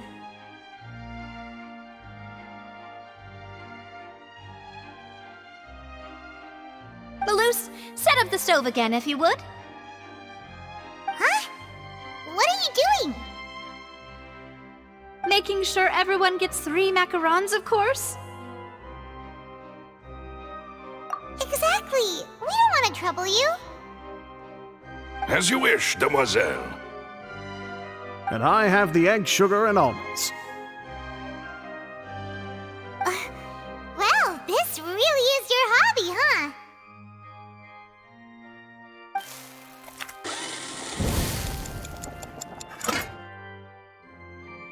Well, that's it for snack time. I'm going to have another look around the area. I don't know what we're looking for yet, but we've still got some time. As attorneys, I suggest the 2 of you think the case over again. It would be awkward if you got all tongue-tied on stage during the trial. All right, thanks for your help and for the snacks. It was nothing. A small task for the Spina di Rosula. Silver, Maloose, it's time to go. I'll be back if I find anything new.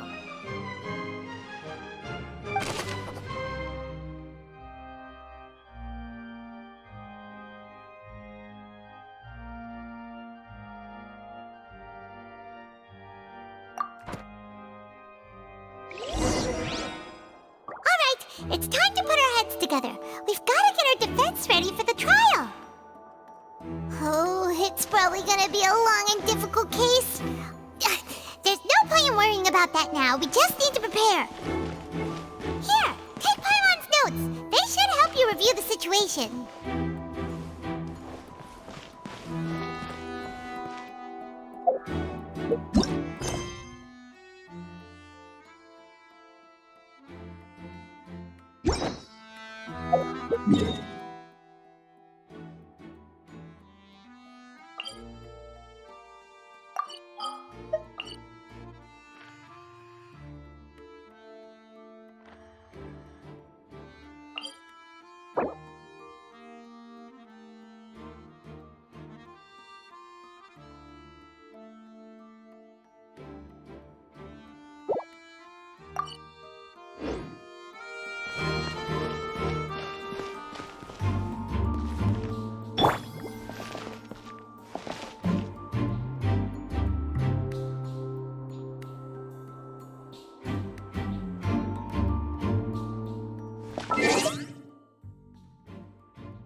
him.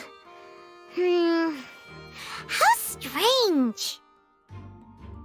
Whoever the murderer was, they must have made preparations well beforehand. Whoever the murderer was, they must have made preparations well beforehand. This rope was obviously tampered with. People needed to register and reserve a seat for the show. That, combined with this number selector, could allow you to pick a young lady instead of some old fogey. Paimon doesn't get this at all. You think about it for a bit, Traveler. This flower vase is probably a prop for the show. But it also could have been used in the crime. This is probably a prop, too. Oh, looks like it could hook onto a lot of things. Like the Traveler's fishing rod!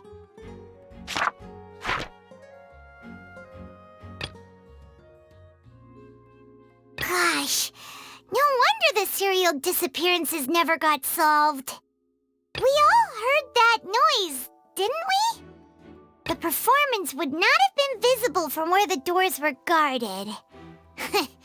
If Paimon were on duty, she would have snuck back into the audience seating. Well, there was no chance Paimon could have seen that the box had 2 layers.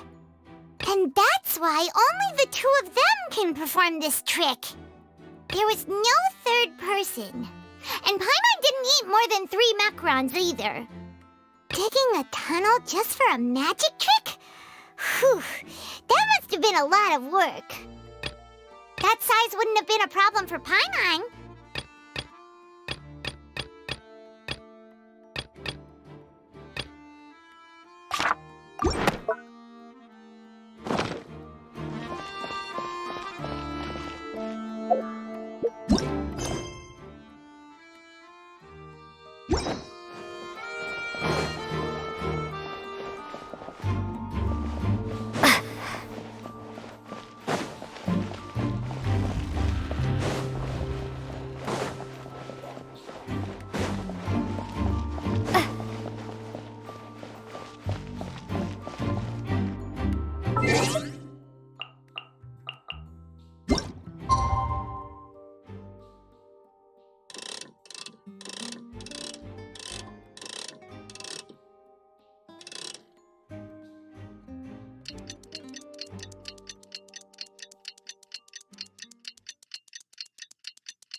The whole situation is so confusing. Good plan. Impossible things don't just happen. We'll get to the truth one way or another.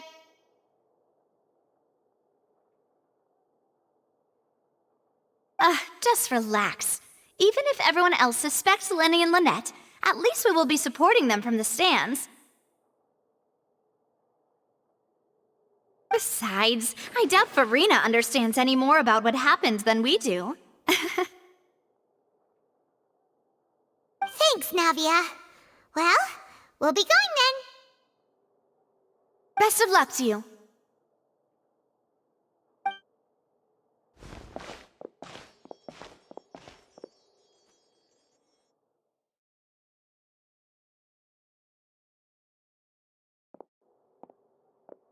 Ah, finally, you're back. Well, how did your investigation go? To be honest, you might be disappointed. No. We're already very grateful that you were willing to help. Well now, don't you all look disappointed. Don't tell me that your investigation came up empty-handed? That was to be expected, of course.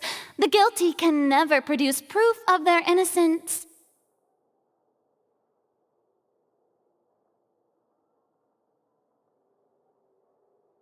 But don't let that stop you. I shall be terribly disappointed should you, my most anticipated foe, concede so easily.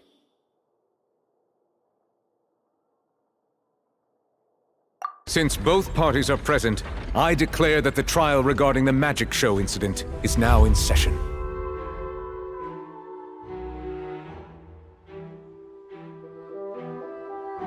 Firstly, in order for the audience to understand the causes and results of the incident, could we please have Mr. Linney explain the trick?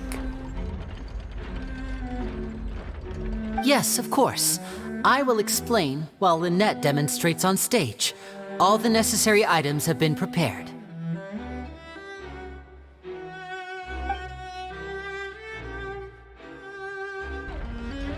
Thank you, Mr. Linney. In that case, I take your statement to be that you ran to and remained hidden within the magic box in the audience stands once the trick began, and thus could not have committed the crime. Is this correct? Yes, that's correct, Your Honor. In that case, I call upon the prosecution. Lady Farina, do you wish to refute his statement in any way? Why, of course I do. Allow me to take the first shot and break this case wide open. Mr. Linney is clearly lying. There is no way you could have been in the box the whole time if you were to abduct Halsey and murder Cowell. In fact, I'd say you were hardly in that tunnel at all.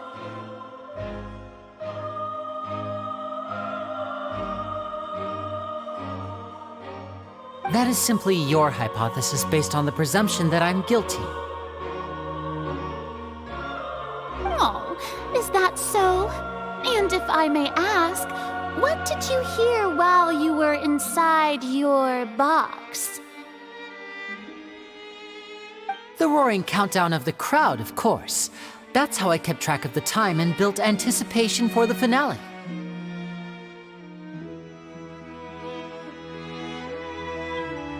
And you didn't hear anything else at all? Nothing that might leave an impression of any kind? No, nothing. I see. But when the count reached 30 seconds or so, there was a thud. One so loud that I believe practically everyone heard it.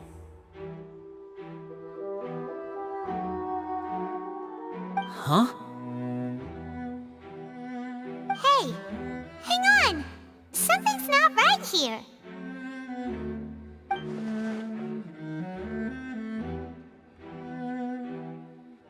Yeah, I'm sure he could have heard a noise that loud from inside the box. I was right by the box and I definitely heard the thud.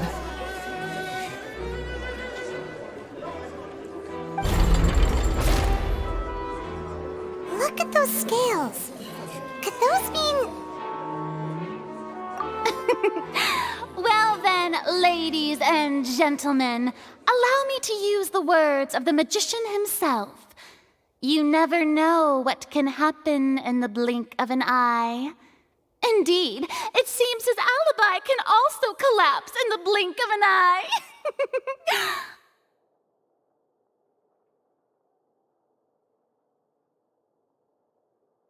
Of course, I have armed myself to do far more than smash your alibi. Confidence cannot go unfounded, and my foundations are rock solid.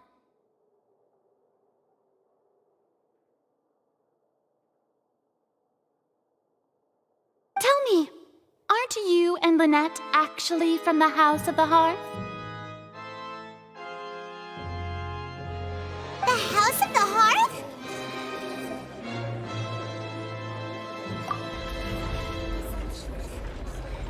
No wonder they did something like this. So the serial disappearances were the Fatsui's doing. Now it all makes sense. I've got a feeling that what happened on stage probably wasn't just an accident.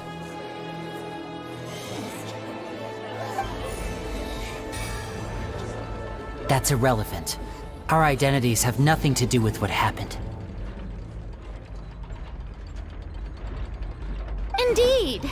Then perhaps you could tell us everything that happened during that 1 minute. Your first priority is to prove yourself innocent after all. I'm sure there is little that needs to be kept secret now. Unless your script already has holes in it.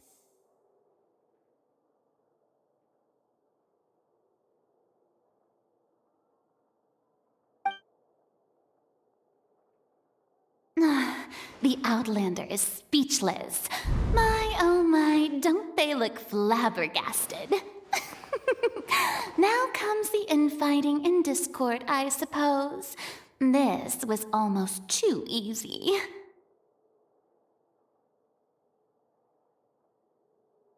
Oh, good thing I made all those preparations. Seems the all-nighter I pulled last night is really paying off.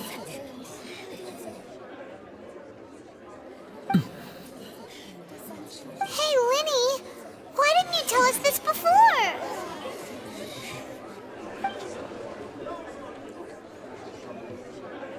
Order! Order! Mr. Linney, allow me to re-establish the facts. Lady Farina has raised 2 points. First, when the thud was heard in the Opera House, you were neither in the box nor the tunnel. Second, you and Ms. Lynette are both members of the House of the Hearth.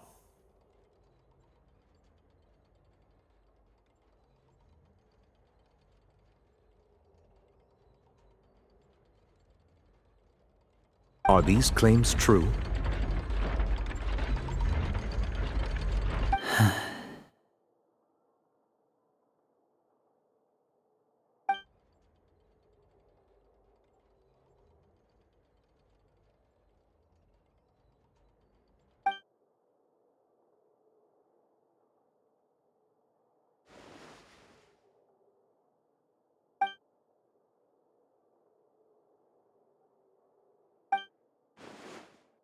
Please answer my question, Mr. Linney.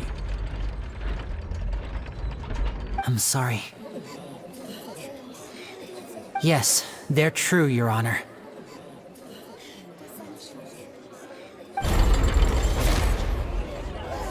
I knew it! Well, that's it. We might as well move on to the sentencing already. What should we do now? Granted.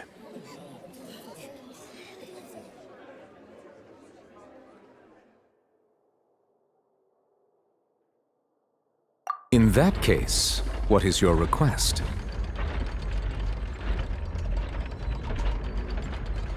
Is that really necessary?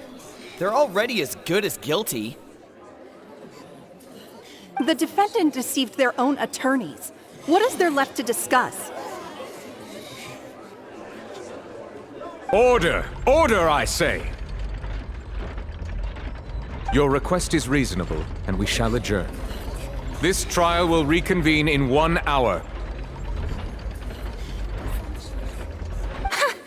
So you would stick to Mr. Linney's defense even after knowing what you do now? You certainly have more professionalism than I thought. In that case, my dear audience, let's allow the joy of victory to steep for a little while longer.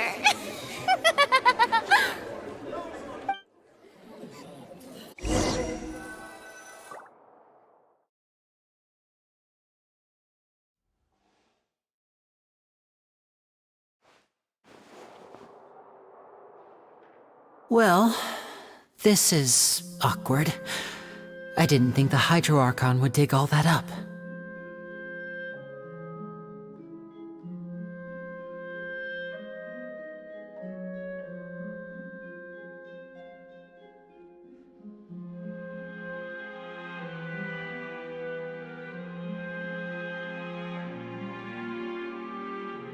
I'm sorry, Traveler and Paimon. Yeah, sorry. Paimon doesn't know where to start. We trusted you two. We based our entire reasoning on the assumption that you weren't bad guys. Not to set the wrong tone or anything, but Paimon's really mad! I'm very sorry. I know you're angry, and reasonably so, but please, let me explain. I know you've clashed with the Fatui several times before. I wouldn't be surprised if just hearing the word is enough to make you upset. But our organization is very, very large, and the Harbingers have very different personalities and goals. Right now, we want to save people. As many as we can. That's right. I'm sure we're on the same page when it comes to this nation and the disaster that its people might face.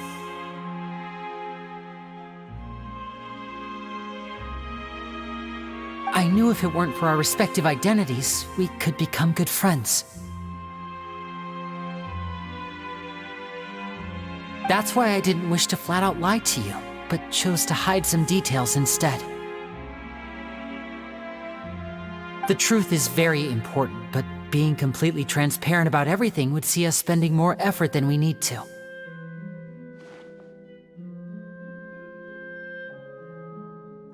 Right.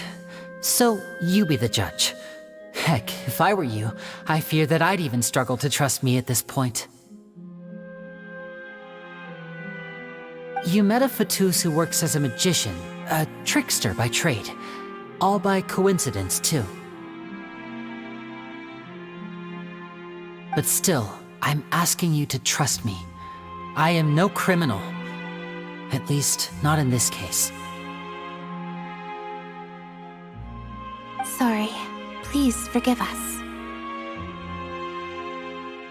Well, you both say that, but... Right, let's hear your answer first, and no lies now! Of course. I'll answer any question you ask. We've been trying to find out how the Oratrice operates.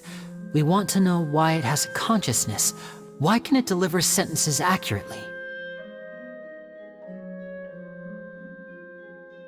During our investigations, we learned that the machine's core is beneath it. From that moment on, Lynette and I have been designing this box swap trick, with the objective of getting close to the core.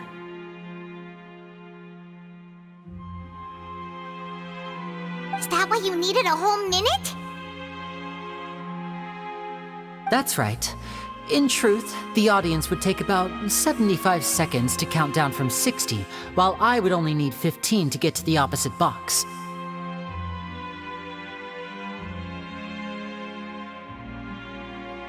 So, after jumping into the tunnel, I accessed the Opera House basement via the vent, and went to investigate the room in which the core is stored.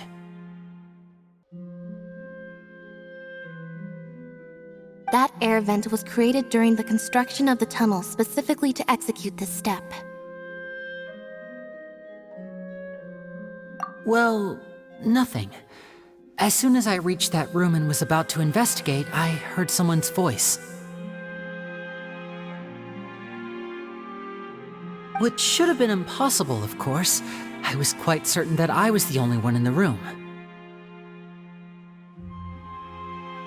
That voice seemed to recognize me and tried to speak to me. I chose to err on the side of caution and retreated the way I came.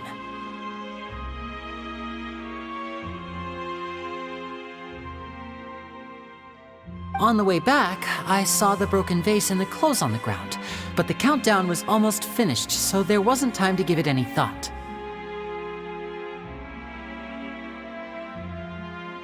After that, the homicide occurred just as you saw. Well, that explains why you didn't hear the thud. Because of that prophecy I told you about, of course. We must know all we can about this nation's secrets in order to deal with that prophesized crisis. That's the only way we can save everyone. So, there you have it. The whole truth. I swear, I didn't hide anything from you this time. It was never my wish to proceed under this cloud of mistrust either. But like I said earlier, you can be the judge. If you want to leave because you don't trust the Fatui, there's nothing I can do to stop you. Well, Traveler, you decide. Paimon will follow your lead however you choose.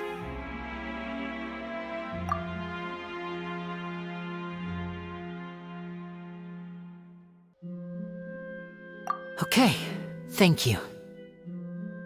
Thanks for giving us a chance. The current problem is that the scales are tipped pretty badly against you two. If we want to refute the Hydro Archon's accusations, we're gonna need a seriously watertight defense. Huh? Oh, Paimon thinks she gets what you mean.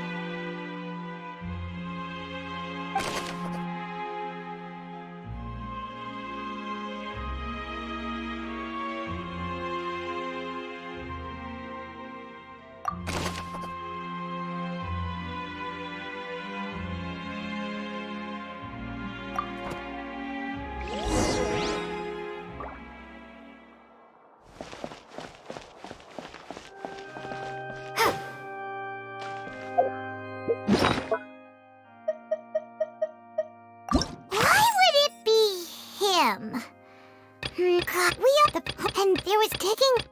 That size wouldn't have been a problem for Paimon. Paimon hopes he's telling the truth. Doesn't seem likely that anyone could have been there. Whoever the murderer was, they must have made preparations well beforehand.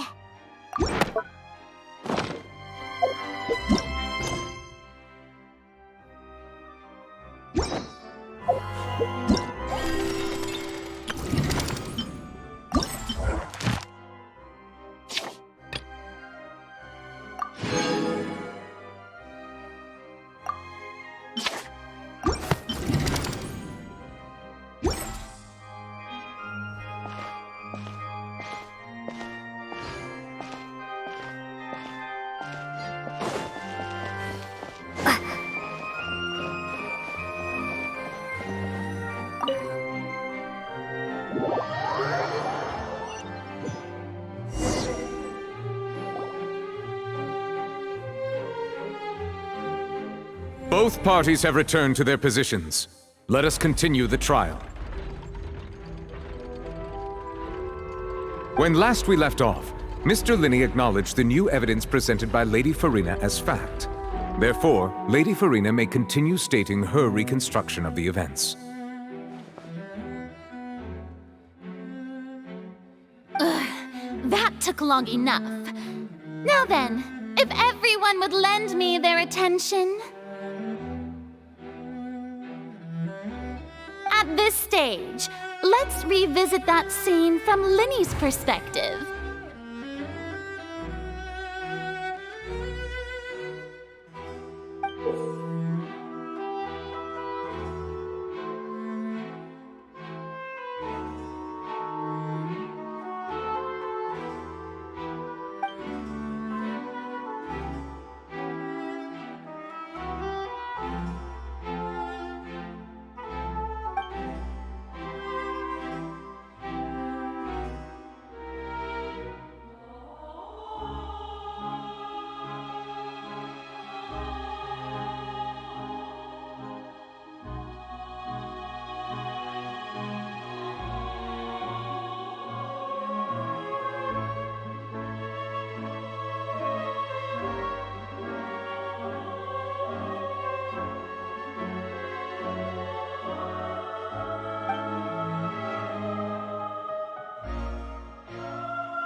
countdown began, he entered the tunnel.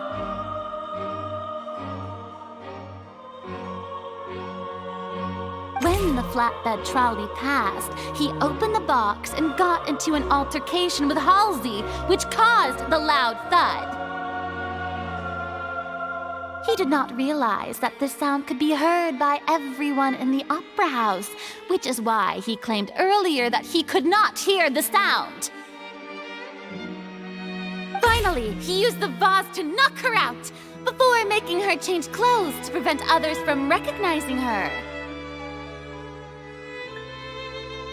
At this time, Cowell arrived in the tunnel, having heard that strange noise, and caught Linny red-handed. So Linny proceeded to knock him out too before stuffing him into that box. Afterward, Linny passed the unconscious Halsey to his accomplice through the magic box in the audience stands, before operating the devices such that Cowell's death would be ruled an accident.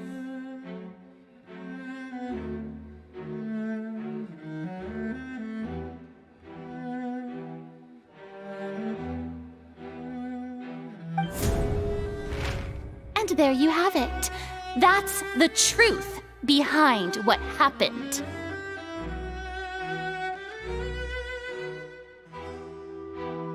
Does the defendant's side have any objections to Lady Farina's description of the events?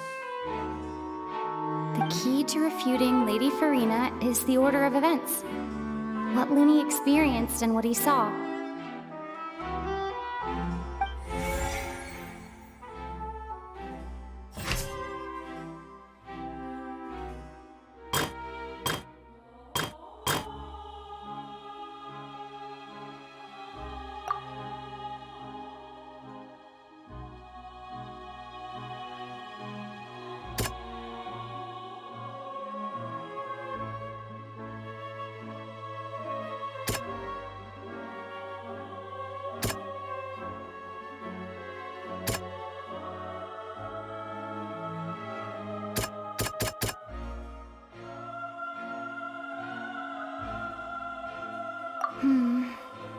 Seems this won't produce a particularly effective rebuttal.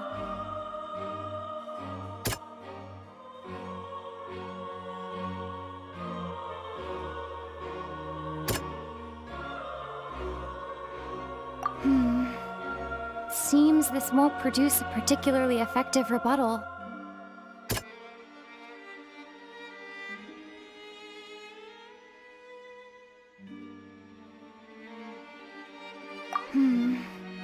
Seems this won't produce a particularly effective rebuttal.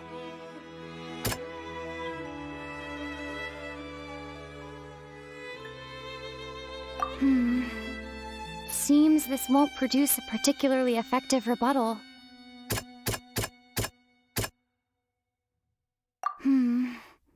Seems this won't produce a particularly effective rebuttal.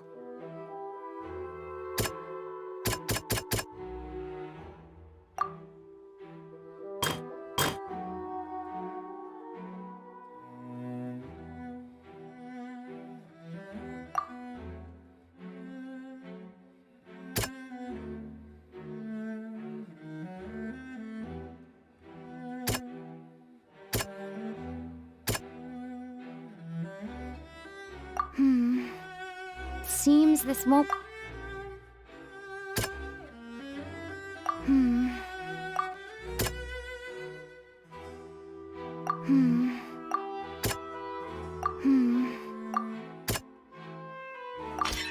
According to Linny, he left via the vent after entering the tunnel. He couldn't have had that altercation with Halsey.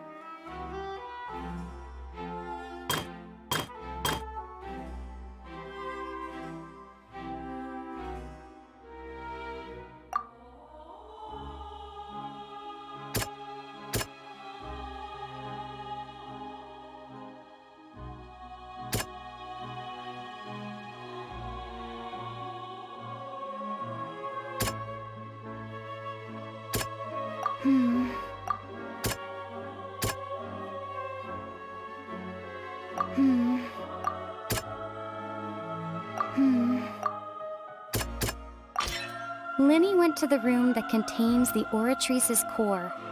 This is the actual truth.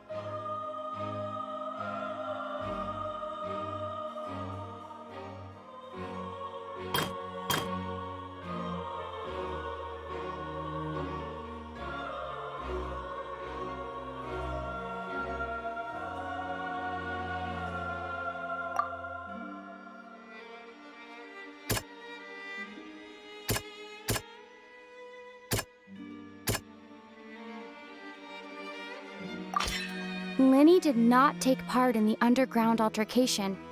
He only witnessed traces of the aftermath. Attention! Ace Detective Paimon has something to say!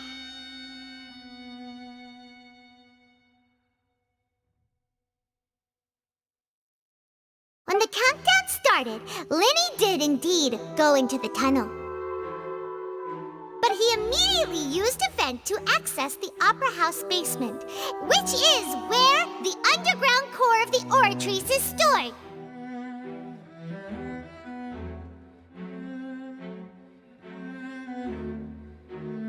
Once he reached that area, he heard a voice in what should have been an empty room. Since he felt something was amiss, he returned immediately.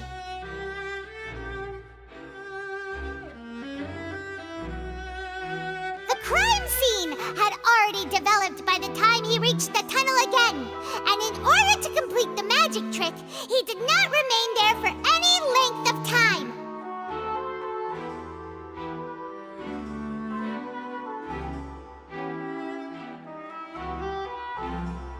Finally, he reached the surface, and that was when the accident happened from his point of view. Therefore, he's innocent!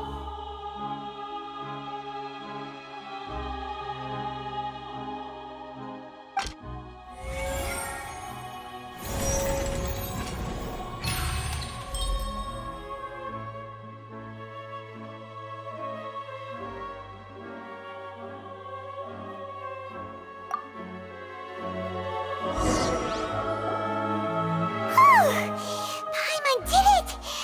Paimon actually managed to say all that! Wasn't it awesome? In other words, you believe that he knew nothing of the incident? That's right!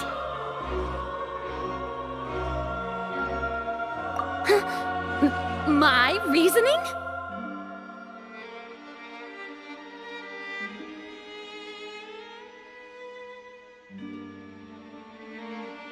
If that's the case, then if Carol hadn't entered the tunnel, who was the entire setup meant to kill?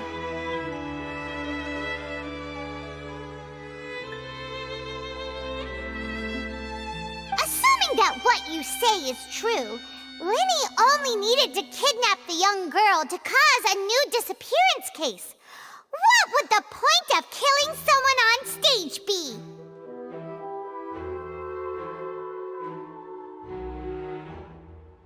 Oh, they have a point. That's right, you tell him! And that's why they're partners of mine. They've managed to turn things around. Well, your denial is very strident, I'll give you that. But what proof do you have to back your claims? Of course I do. If he had been in the magic box the whole time, how could he have not heard that sound? Why do you ask?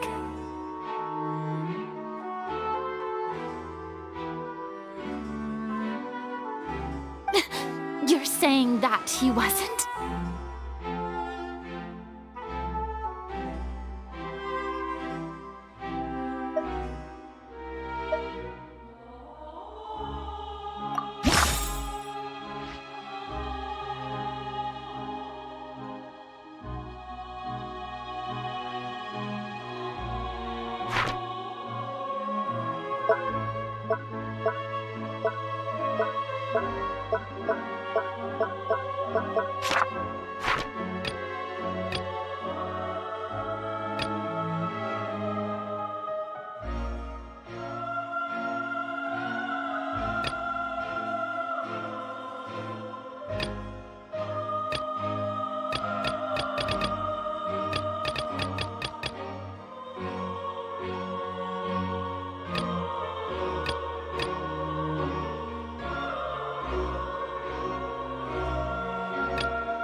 wasn't in the box or in the tunnel.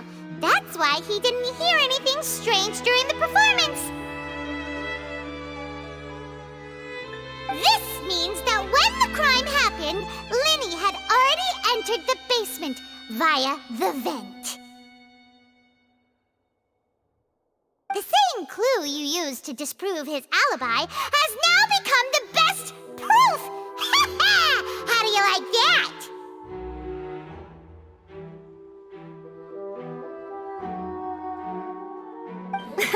Well played. To think you'd use such logic. Well then, if it wasn't Linny who committed the crimes, then who was it?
The deceased's name is Cowell, Linny's assistant. He would have been able to tamper with the equipment. Halsey is the missing person and an ordinary audience member.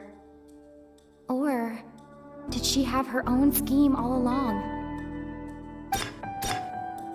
Could there have been a third person involved? Is that really a possibility?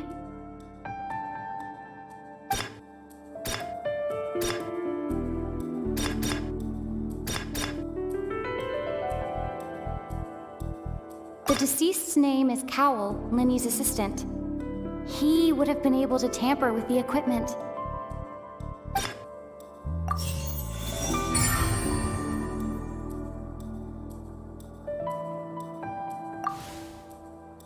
Huh? That can't be right. Are you serious?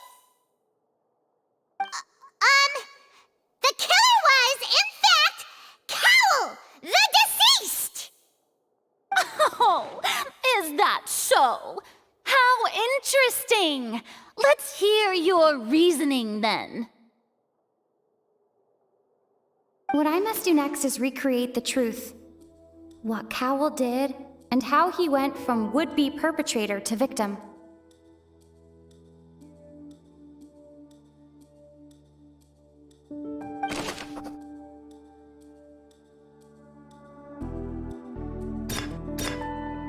No one entered or left the Opera House through its entrances. So, where would the criminal have wanted to take Halsey? The deceased's name is Cowell, Linny's assistant. He would have been able to tamper with the equipment.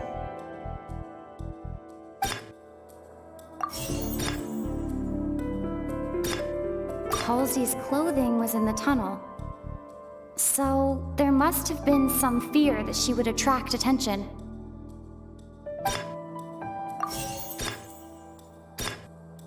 The sound we heard may have come from a clash between the missing Halsey and the criminal. Linny was not in the tunnel at that moment, which gave our criminal ample time. It would have been tough for both people to fit into that vent. They would likely have bumped into Linny as well.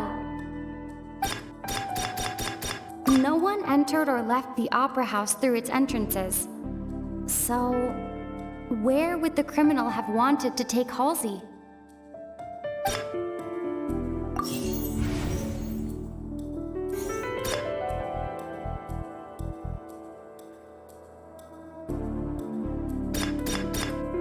Lenny was not in the tunnel at that moment, which gave our criminal ample time.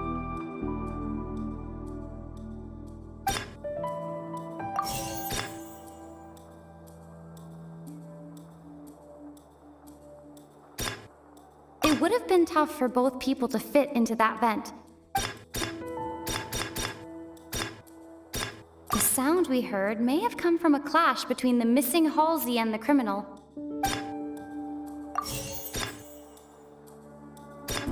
The deceased's name is Cowell, Lenny's assistant. Halsey's clothing was in the tunnel, so there must have been some fear that she would attract attention.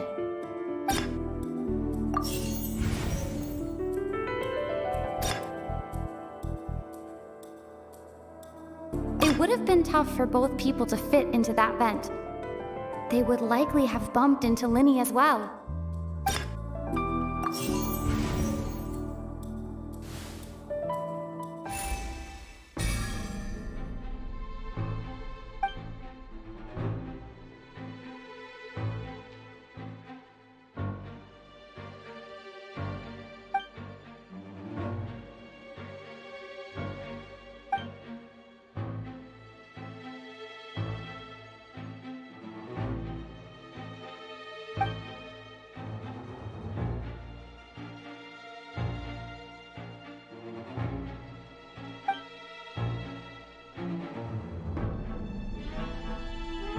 What's wrong, Traveler? Are you still having trouble figuring things out?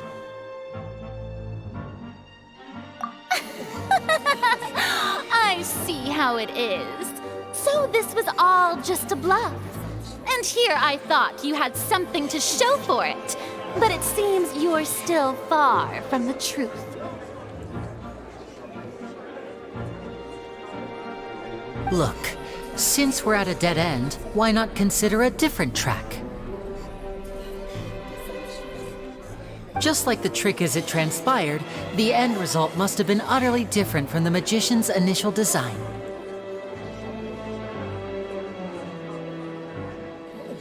If only we knew how Halsey disappeared. Well, that would be nice, but the tunnel only has 3 exits, and none of them seem very likely.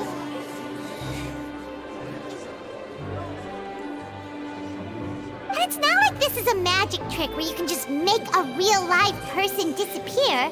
You know, like you did from that water tank, Lynette.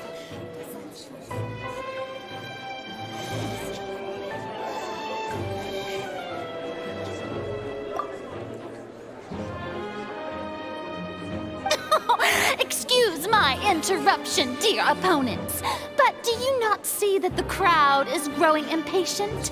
There is no greater sin in this opera house than an awkward delay in the performance.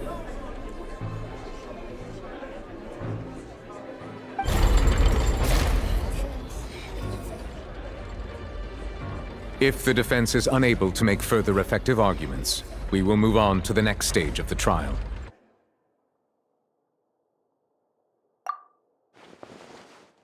Lenny was not in the tunnel at that moment, which gave our criminal ample time. The sound we heard may have come from a clash between the missing Halsey and the criminal. The deceased's name is Cowell, Lenny's assistant. He would have been able to tamper with the equipment.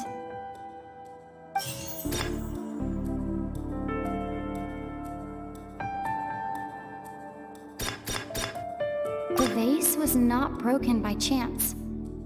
It was used to cover important evidence. The water.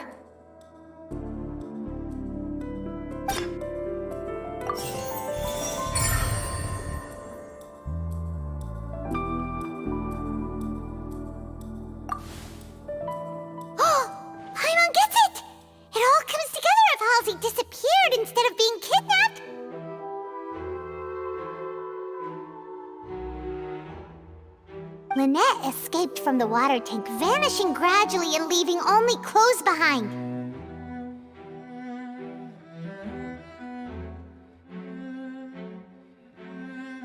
If there's a similar method where a person could be transformed into water...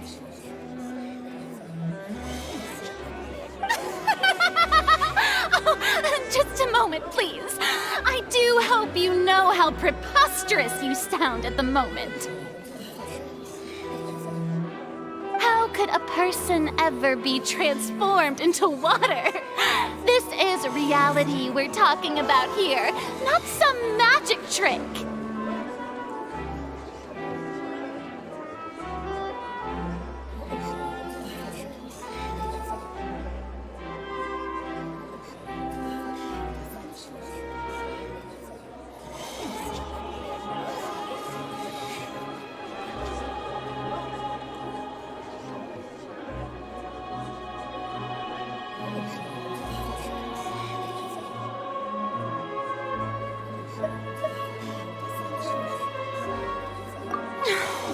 Must we really? I should think that of anyone. Your friend Linny already knows this truth very well. Magic tricks are ultimately just illusions and misdirection. But Halsey's disappearance is very real. We're talking about two completely different things.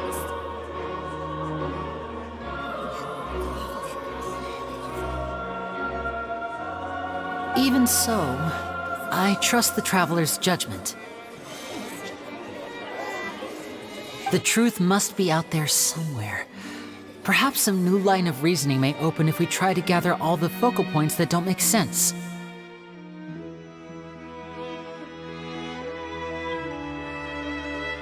Since Cal was the deceased, we haven't placed much attention on him. But given that we aren't making much progress with the case, it wouldn't hurt to have a look at his belongings, would it? People really do come up with all sorts of harebrained schemes when at the end of their rope. The way I see it, your suggestion that we broaden the scope of our investigation is nothing but a tactic for stalling the trial.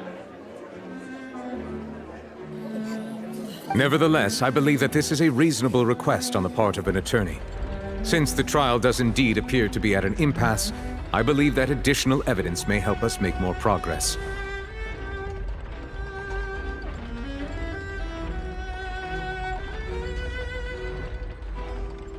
Guards, please step into the lounge and examine the personal effects of the deceased, Cowell.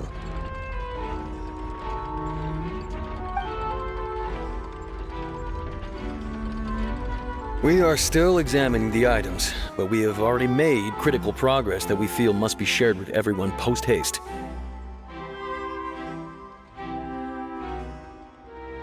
We discovered several test tubes of fluid within Cowell's baggage, each labeled separately. The notebook in his backpack claims that these fluids are water from the primordial sea.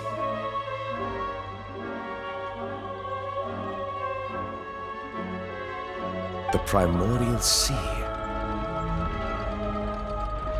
The note's contents also indicate that Cowell belonged to an organization that sells illegal drugs and that he had an accomplice.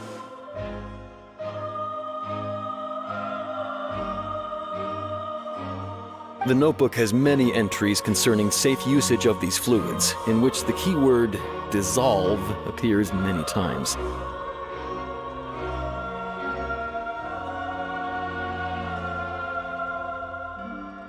One of these tubes was labeled Opera Epiclese, along with yesterday's date.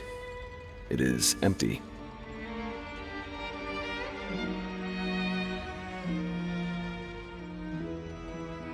The notes also state that these dissolution properties work exclusively on people from Fontaine. It's likely that Halsey was chosen as some sort of test subject.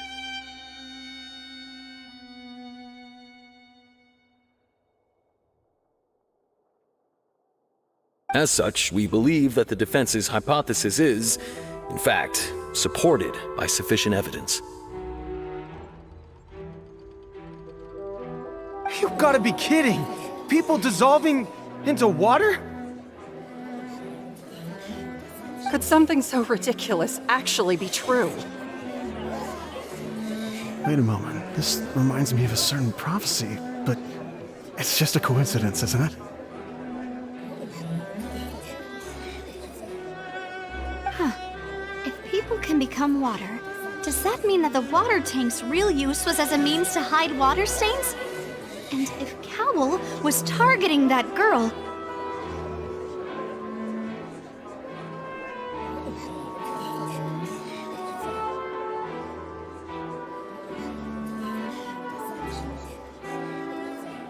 Wait just a minute. Could that mean... You two, with me, quick! Demoiselle, wait! What about your partners? Let's go. Just trust me. Order! Order!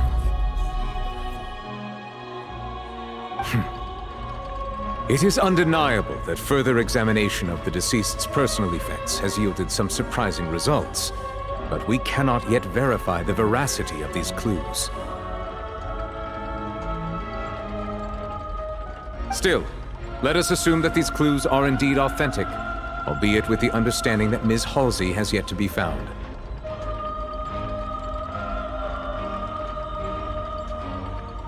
Guards, please continue examining the items along these lines.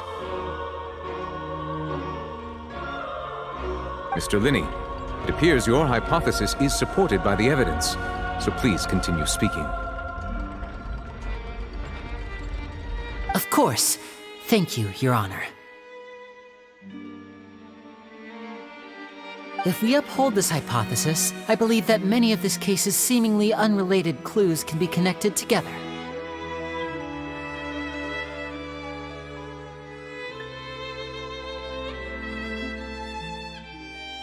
Right! Like the metal hook! That one didn't make sense at all. Let's think about this.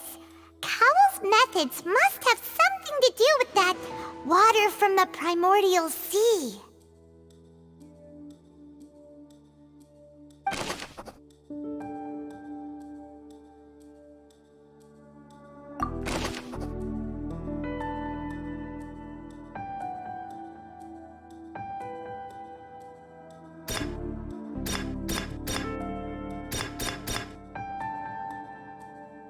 The deceased's name is Cowell, Linny's assistant.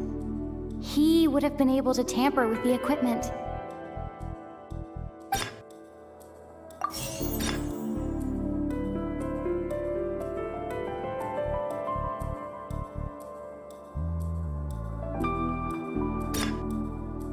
The rope that strung the water tank up was lit by the fireworks and cut. As such, the focus here is on the water and not the tank.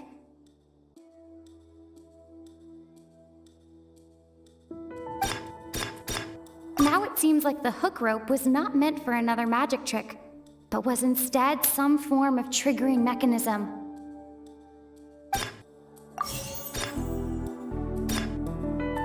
The water from the primordial sea should already have been prepped before Halsey entered the magic box.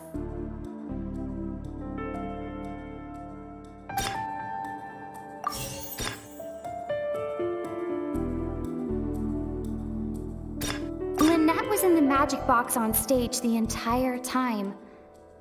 Did she have something to do with this? I remember there was something else within the inner layer of that box.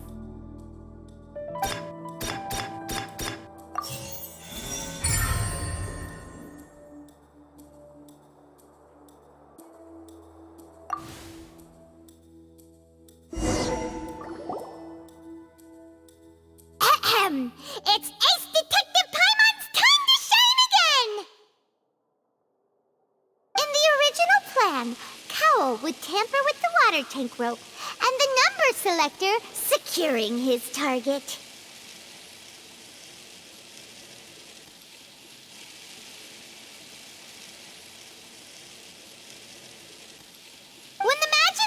containing Halsey was lowered, the metal hook would retract gradually and pierce the balloon at the top of the box.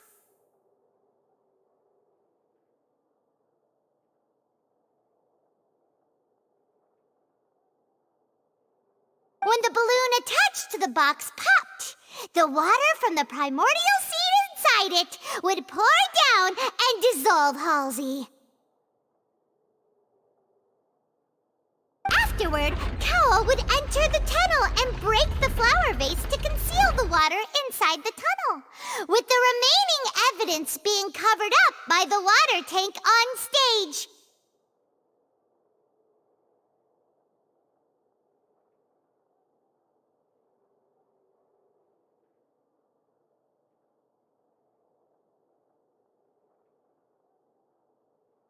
But he encountered something unexpected in the tunnel, and wound up being fatally hit by the same water tank he meant to use to cover his tracks.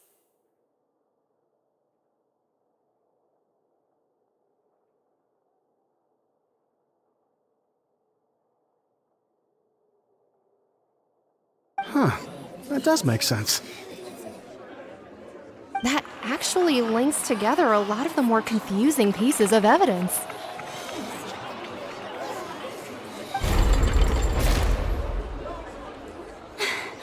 Oh dear, what do I do?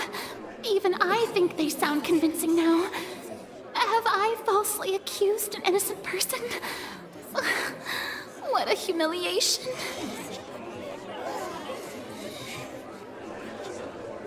Now, it seems like the only point of contention remaining is the exact circumstances that led to Cowl's death. His notes mentioned he had an accomplice who could be related to the situation.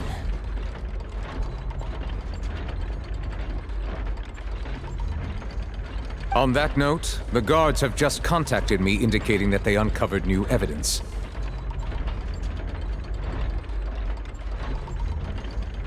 I shall now invite him on stage to share it with us.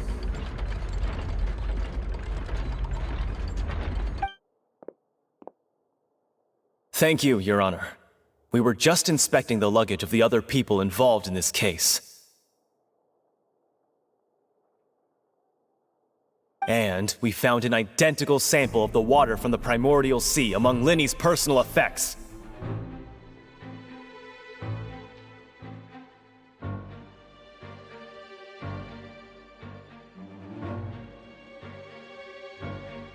What? That can't be. Oh, I see.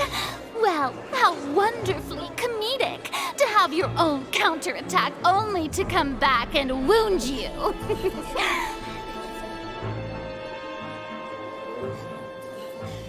Does this not clear all doubt? My dear citizens, my loyal audience, allow me to present my reasoning and bring this performance to a swift close.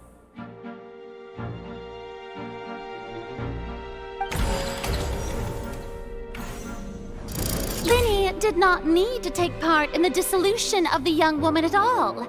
Indeed, he did leave the scene via the vent.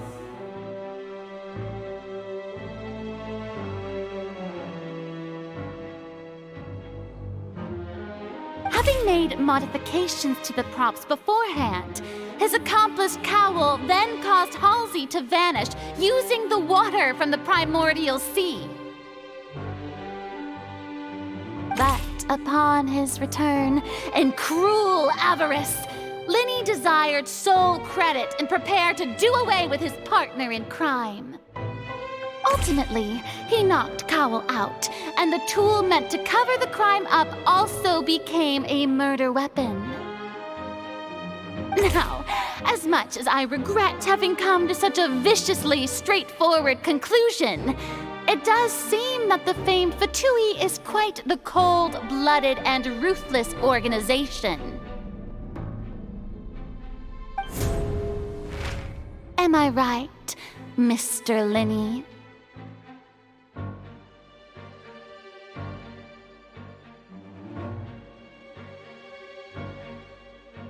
We've used up all the evidence we collected.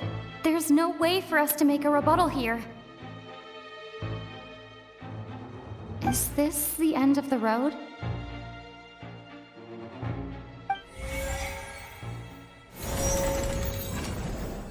Oh no! Paimon can't think of anything either. It doesn't look like there's any way around this. Seems using the water as new evidence was too good a move. Oh, why did this have to happen now? I think we've all seen enough now, and we have ample witnesses to my flawless reasoning. I believe this is indeed the finale!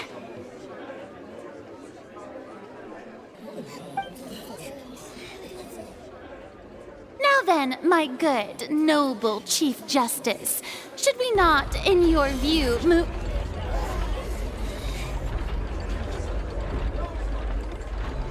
Excuse me, everyone, but I must interject! Miss, I must ask you not to shout, and to respect the ongoing legal proceedings. Oh, come on, don't be hasty. I have a good reason for interrupting, you know. Now, would anyone here like to take a little break from all this debate and see a little magic?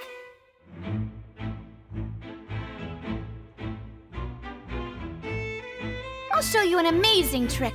One that can bring a young woman who has disappeared back in the flesh, right before your very eyes. Please, do the honors, Mr. Linney, if you would be so kind. What in the world is she saying? No offense, miss, but miracles like that are beyond my scope as a magician. Come on now, don't be silly. Magic is all about misdirection, isn't it? It often conceals the truth while presenting a fascinating illusion.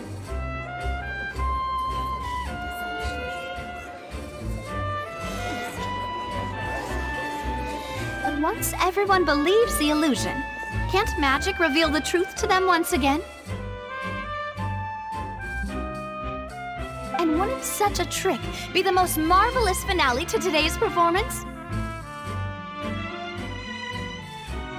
Come on, Lenny and Lynette. Give it another go. Don't worry. Spina di Rasula has made the necessary arrangements on your behalf.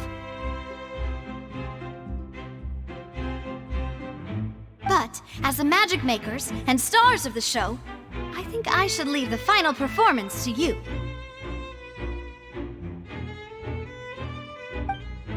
I understand.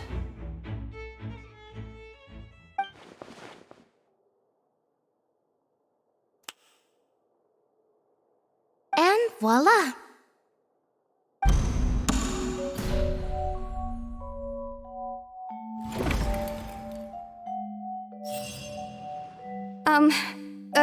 Sorry for the interruption.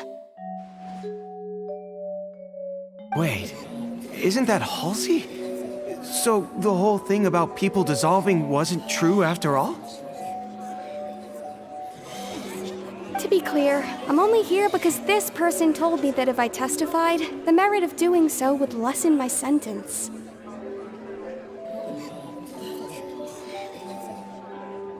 I was hiding outside this room listening to the proceedings because I was afraid that I would be the one put on trial.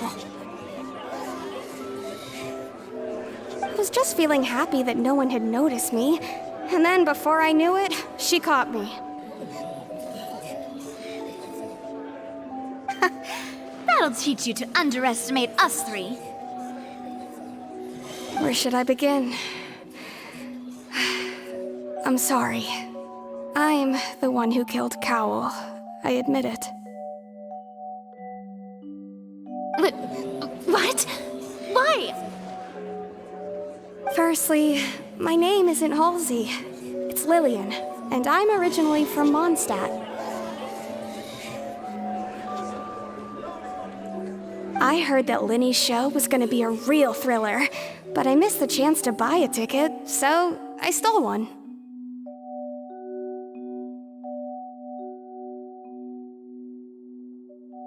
That's how I make a living. I steal stuff here and there. And I'd never been caught before. But I was noticed at the harbor a few days ago, and I barely got away. Lenny was the one who caught me in the act.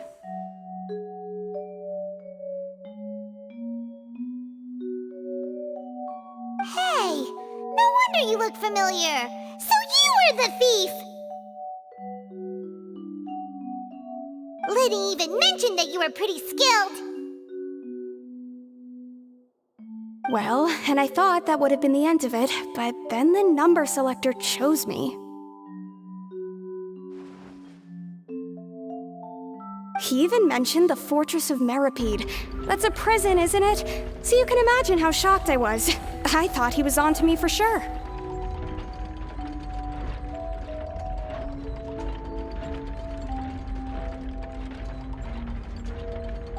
So I played along with the show while looking for an opening to flee, but then I got water poured on me for no reason, and then someone jumped into the tunnel to nab me.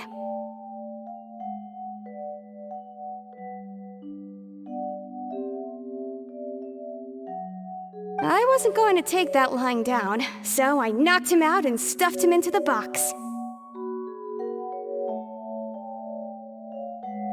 There was nowhere to run from there, though, so I had to change my clothes and hide in a box containing performance costumes.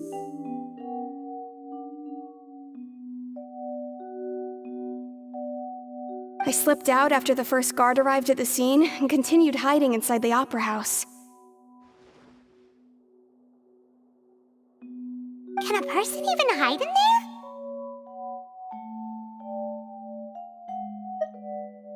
But I swear I didn't know that the water tank would fall down. Really, I swear it.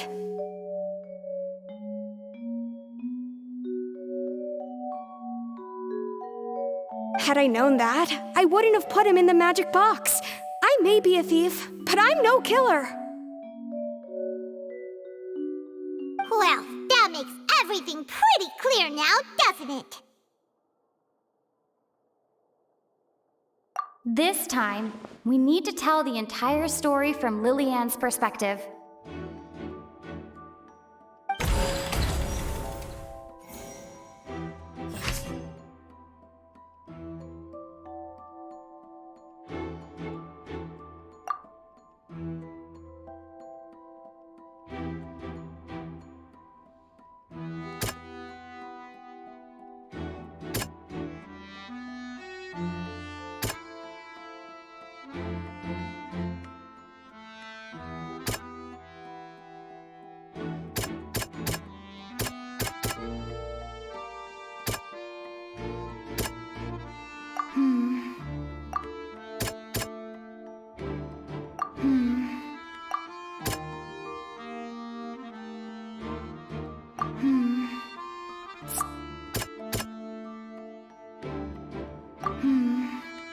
Seems this won't...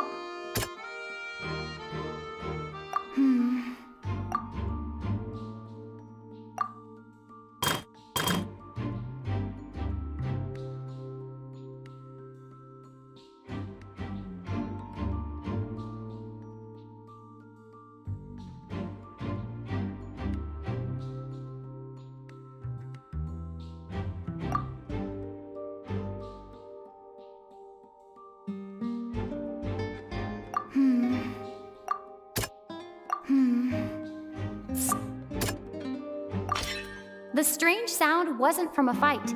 It was Lillian's attempt to break out when she was frightened.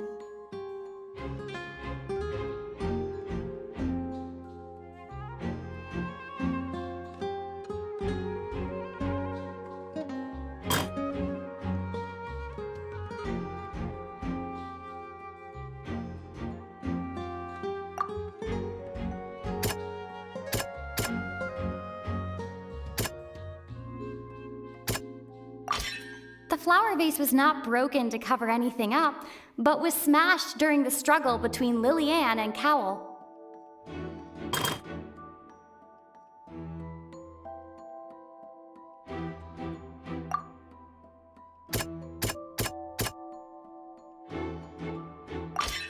Lillian was afraid that she would be recognized if she left, so she changed clothes and hid, biding her time.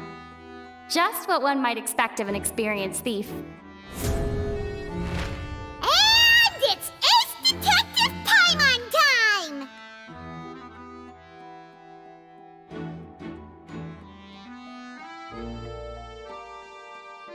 Having been selected out of the blue, Lillian panicked. Her panic only intensified after she entered the tunnel and had water poured on her head. So she kicked the door open, producing the thud we all heard.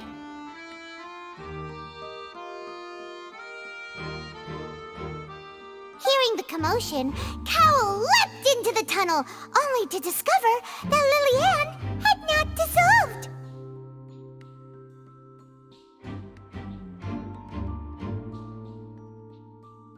He did not know that Lillian was not from Fontaine, but was a thief who made her way in by stealing a ticket.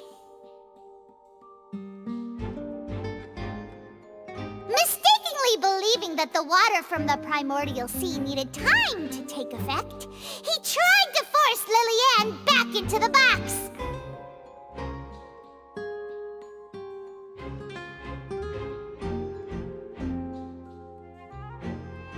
The two broke the flower vase during the struggle, but Lillian came out on top, knocking Cowl out and putting him in the box. With no way of escaping, she changed her clothes and hid in the costume trunk until the performance ended.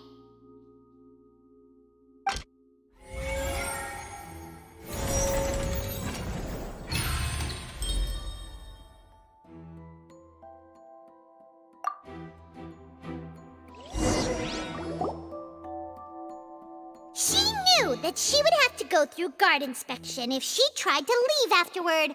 So, she has been trapped in the Opera House these last 2 days. She had already become desperately hungry by the time we were chatting over macarons. So, she swiped 2 of them right under our noses. Talk about a sneaky thief.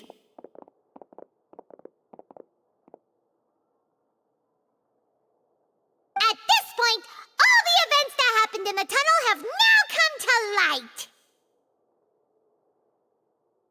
Ah, so that's the whole story. Bravo! Bravo!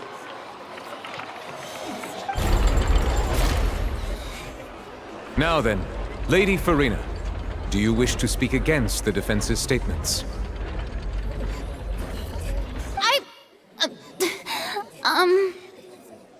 Please answer the question, Lady Farina. Also, if I may add, the trial has not yet ended. As such, I request that the prosecution not leave the room before the proceedings have concluded.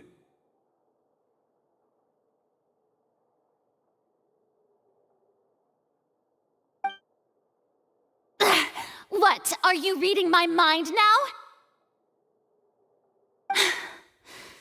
No, I have no further arguments. I admit defeat. But really, could you at least have left me with some dignity?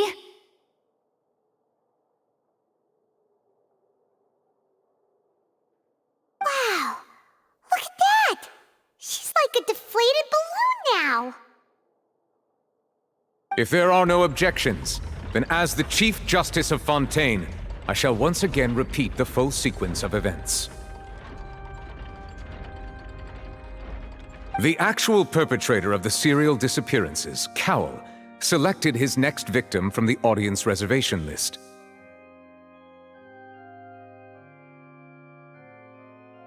With some modifications to the selector, he could ensure that the pre-selected young woman would be chosen.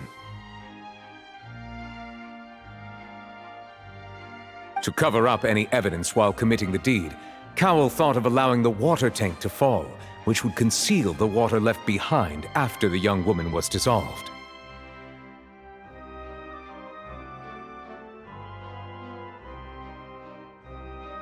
He also tampered with the rope suspending the water tank, using the fireworks at the end of the performance to cause the tank to drop and hide the watermarks.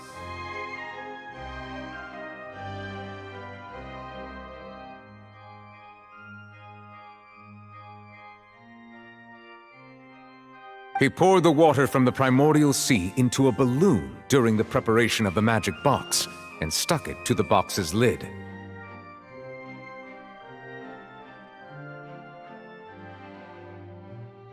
Finally, he passed the prepared hook on a rope through the gap in the magic box's door when bringing the young woman to said box.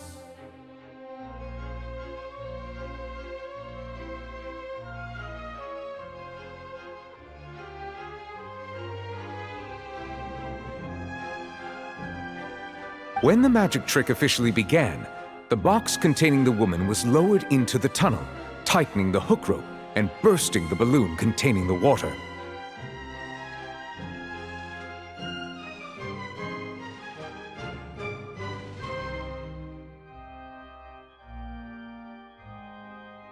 If all had gone to plan, the young woman would be dissolved at this time.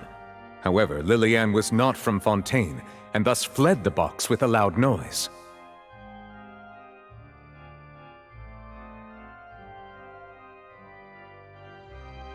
Realizing that there was trouble, Cowell entered the tunnel and met Lillian. Thinking that the waters had not yet taken effect, he decided to proceed.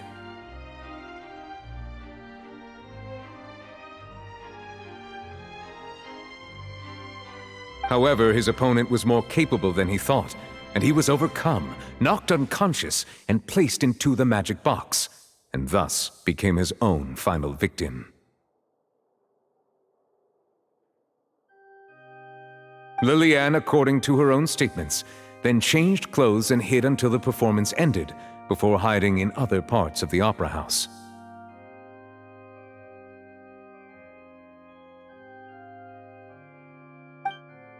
As for Linny, he was in the underground structures within the opera house, and was thus ignorant of these happenings. From this reconstruction of events, we can conclude that Linny, the accused, is in fact innocent.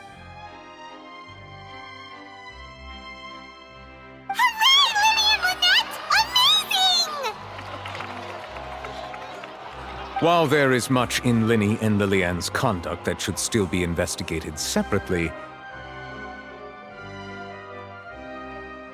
this case, at least, can be handed over to the Oratrice to make the final decision.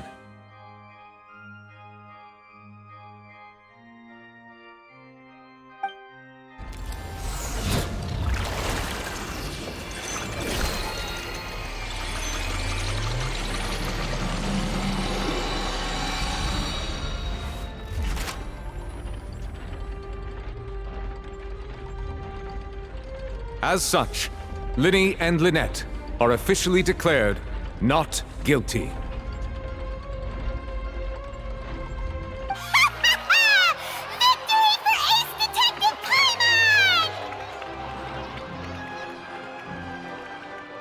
Great work, partners. Thank you all. Thank you so much. Next, I think we deserve an explanation, Guard Vaughn. How did you find the water from the primordial sea in Linny's baggage?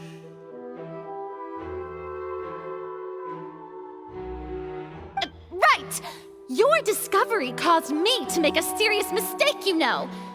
Or was that not a discovery, but false evidence that you dare to bring before this court?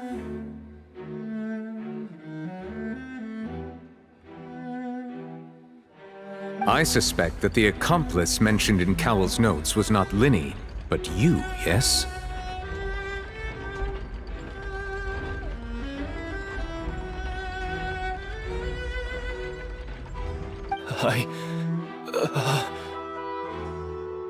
I'm sure you know what you must do to lessen your sentence.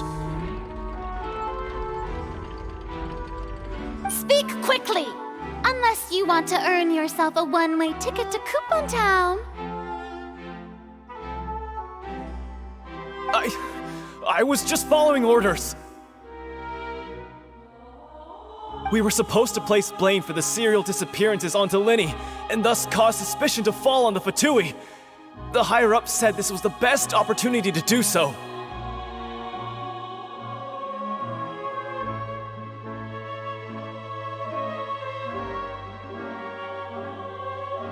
And now that your plan has fallen through, and the secrets of the water have been revealed, you have become a liability to said higher-ups, yes?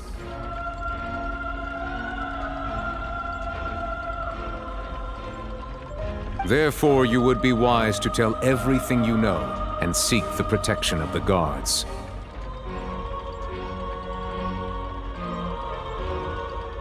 Yes, I'll tell you everything I know. Our boss discovered that the water can cause people to dissolve.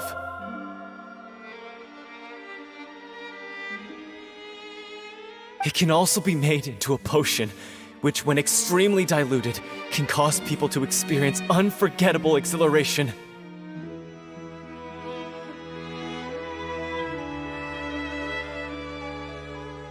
We've been in this business for a while now, and have made decent mora off it. The disappearances were also the boss's idea. I mean, this is the boss we're talking about.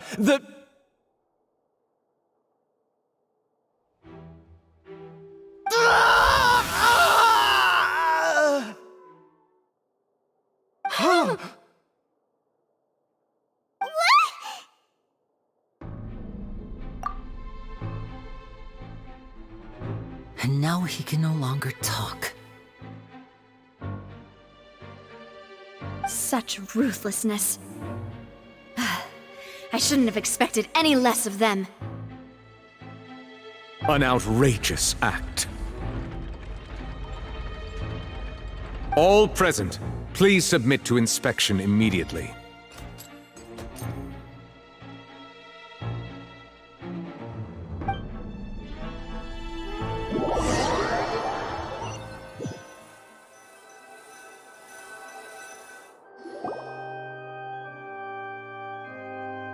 So, we're just going back now?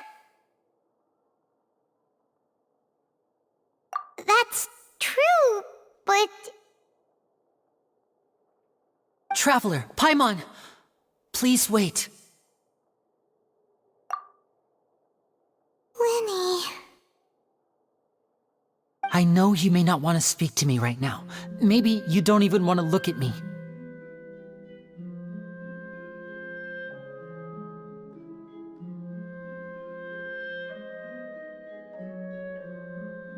But still, let me thank you again for defending me to the end, even after you learned that I'm a member of the Fatui.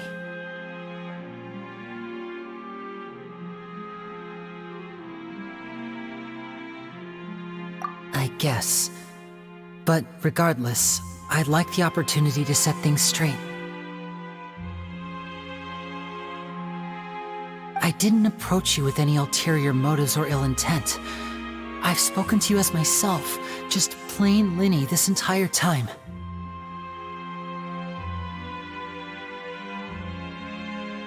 As for why I'm a Fatus, it's because the goals of the House of the Hearth align with those of an orphan like me.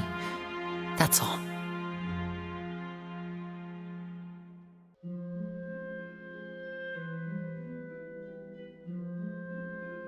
That was how Father, who you might know as the Knave, approached recruiting us back then too.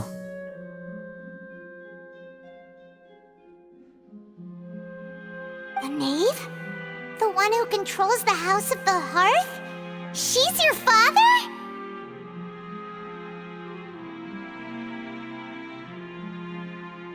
That's right. And since we're here, I was wondering, would you mind hearing a story? It's about my past. Back when our parents first died, Lynette and I were left wandering the streets. To survive, I took to surreptitiously observing an older street performer who did magic. It took me several days to figure out how he pulled off his amazing tricks.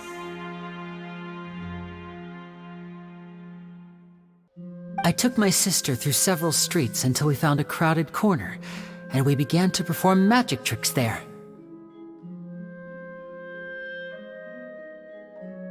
To my surprise, we proved to be pretty popular, and we could at least stop worrying about where our next meal would come from for a time. But I didn't want my sister to remain a street rat together with me forever.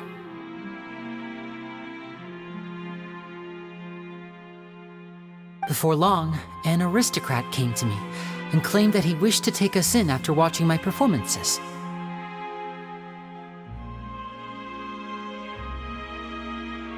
So you went from orphans to nobility just like that? That was how we felt at first, too. As if fate was on our side and we could say goodbye to those painful days.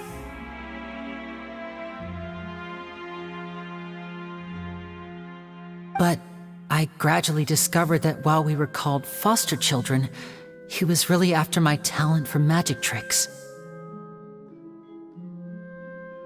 He would constantly take me to all sorts of banquets to garner attention, which he would then use to expand his social circles.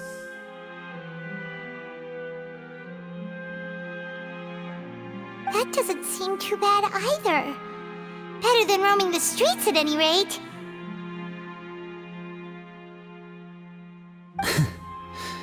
It took a while for me to realize just how dark his heart really was. After one particular performance at a banquet, I discovered that Lynette was not on the same return vehicle as me.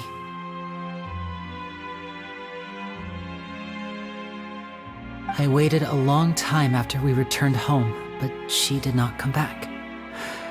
I went to that noble's bedroom and asked him about her whereabouts.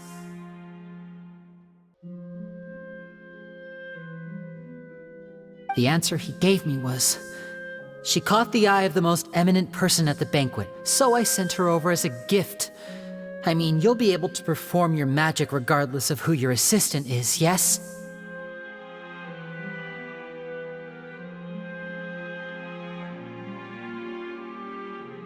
Oh no.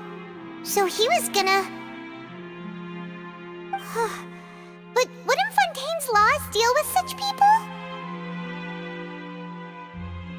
As far as outsiders are concerned, this is a relationship akin to adoption or foster care, and they have their ways of escaping the eye of the law.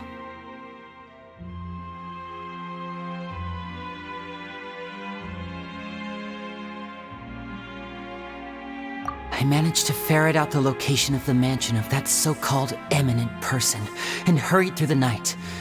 But by the time I leaped over the walls, avoided the guards, and made my way in,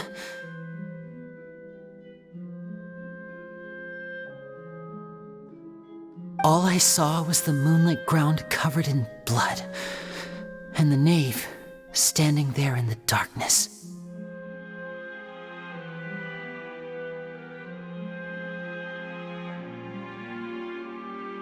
So, she'd already taken care of that guy. That's right. She had rescued my sister before she could come to any harm, and had even discovered several girls hidden in a basement, all of them orphans.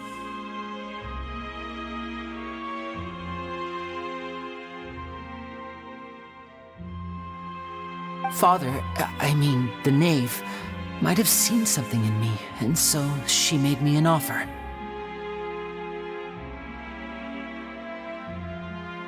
The House of the Hearth welcomes you, for your interests align with ours.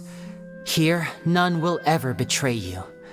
Indeed, betrayal shall never be permitted here.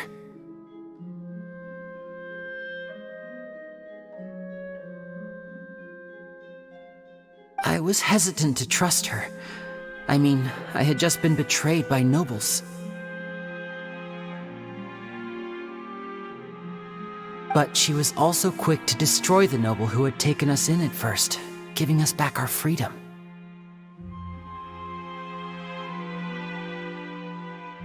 Oh, so that's how the two of you joined the House of the Hearth.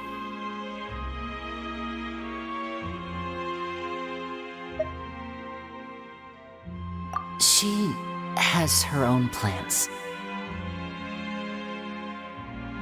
She has gained permission from the Sarita to first use the Gnosis' power when she obtains it. She plans to use it to find a way to break the prophecy and save Fontaine.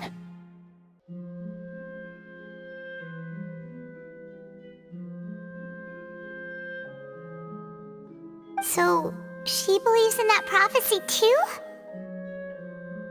That's right. The whole House of the Hearth is currently working to combat that crisis.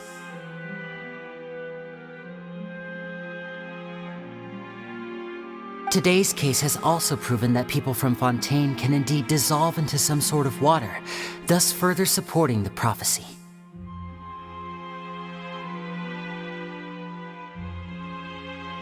All of us house members here, Lady Arlecchino herself included, are from Fontaine. We won't give up on defending our homeland.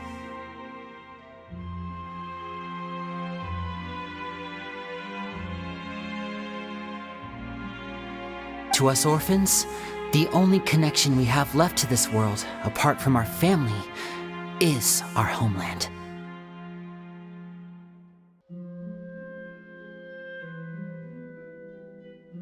So, from small deeds like distributing magic pockets to huge schemes like stealing a Gnosis, everything is aimed at dealing with that prophecy.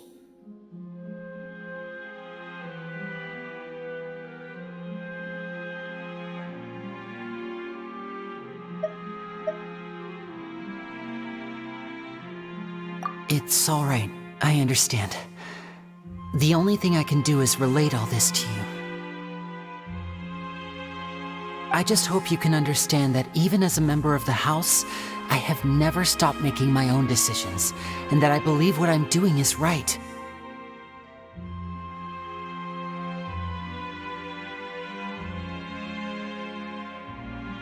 If you should need anything at all in the future, feel free to find me. I will do my best to help you, as plain Linny.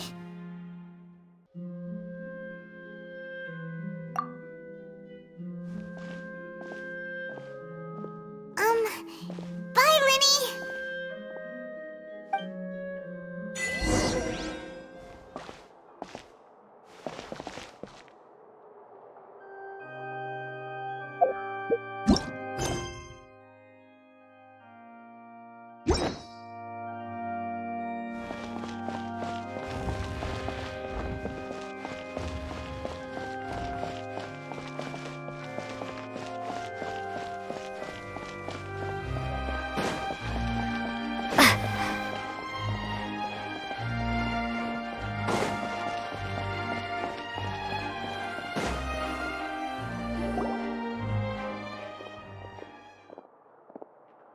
Hey there! What was with the disappearing act you pulled right as the trial ended? Were you looking for us, Navia? Well, this whole thing isn't exactly over, is it? I do feel that we're getting closer to solving the serial disappearances case, though. Don't you think so, too?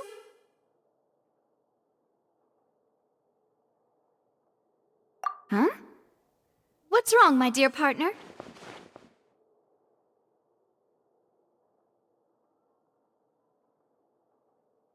Besides, are you sure we're the ones who can crack a case that's been cold for decades now? And given that there's new evidence from the trial, there should be a trail of breadcrumbs for the Hydro Archon's people to follow now, right? Ah. I see. Well, I won't lie. I'm a little shocked to hear that from you. But I suppose you are just travelers who have only arrived in Fontaine after all. Sorry. I might have been too presumptuous. Don't say that, Navia. Ah, and we were having so much fun investigating with you, too. It was like having new waters flowing into a stagnant mire, causing new hope to spring forth, and the reflection in the murk to become clearer.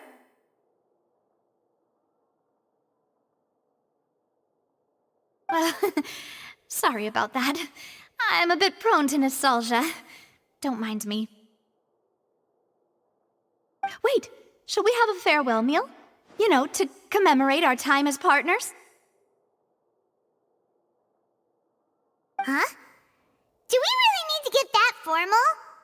Well, guess you really did treat us as partners, huh? Well, I'd just like to have a proper ending to every important memory. That way there are no regrets later. Anyway, it would just be a meal, so it shouldn't take up too much of your time. You don't have to twist Paimon's arm. If Boss Navi is treating, count Paimon in! Oh, wonderful. In that case, why don't we return to the court of Fontейn and head to the Hotel de Boer? I believe we'll make it just in time for dinner. All right then, let's have our farewell meal!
Is it time for a magic show?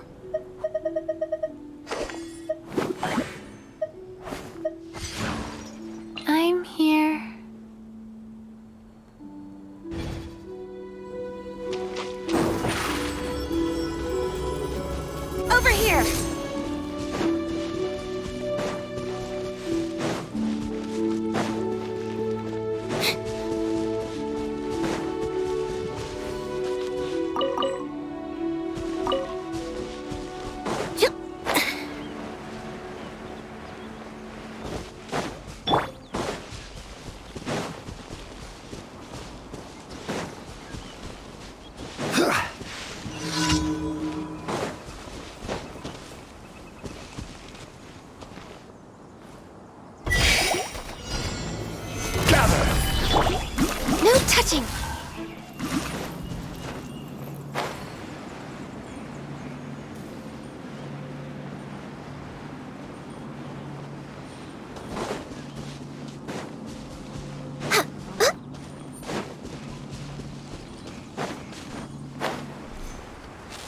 Next up.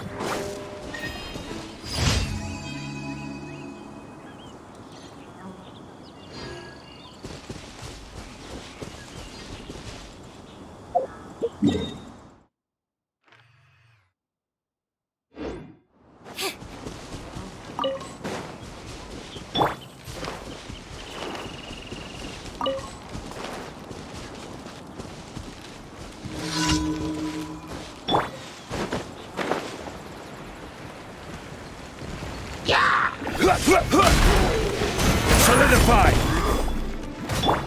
Access denied.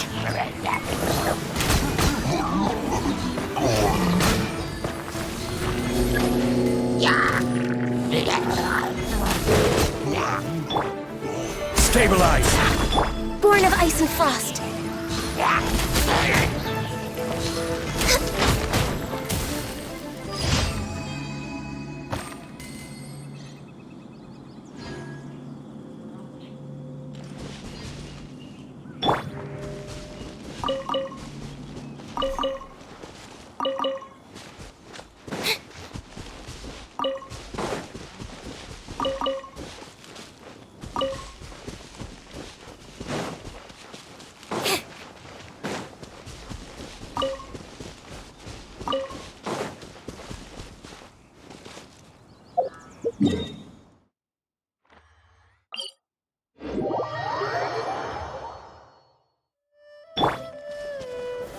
Gather!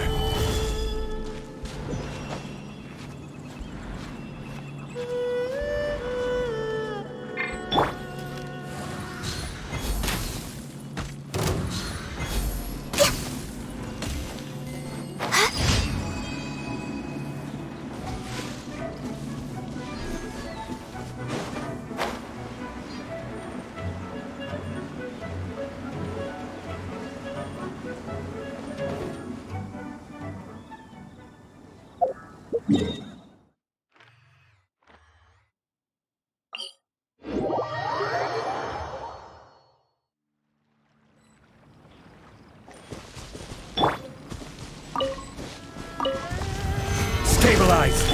Access denied.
Ad Astra Abyssosk. Welcome. Thank you for completing today's commissions.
faster.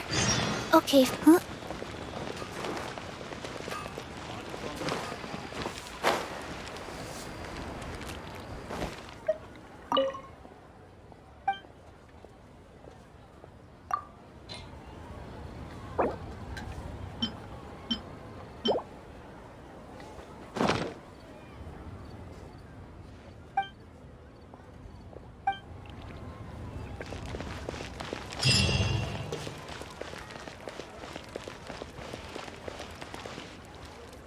A toast to our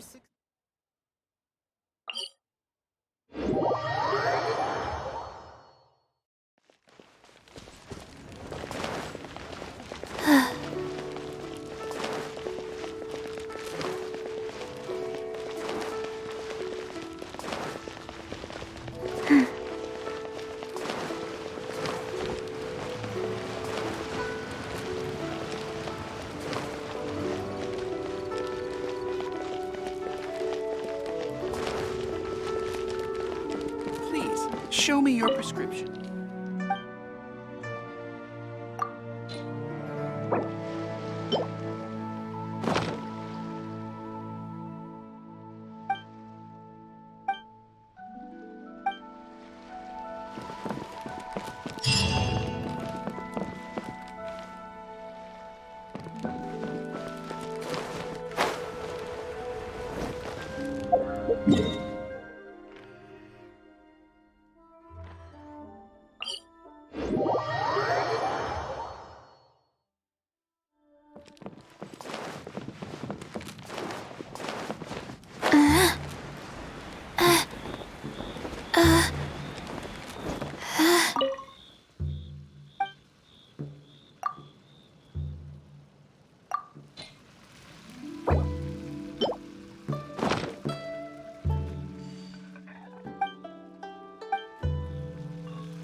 This opportunity is quite hard to come by. Well then, amuse me. Surrender is a valid option. I promise I'll be gentle.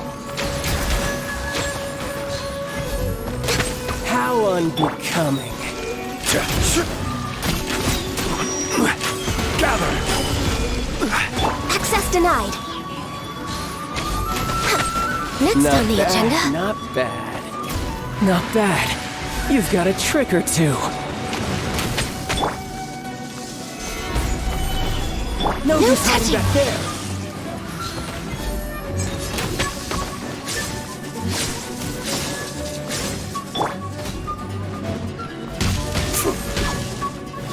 Solidify! Access denied. All you do is run.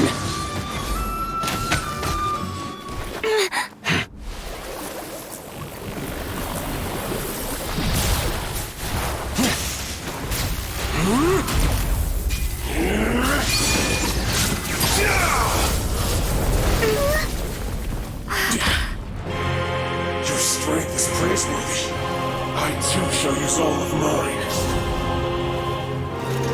So, don't you dare disappoint me. Foul legacy, the devouring deep!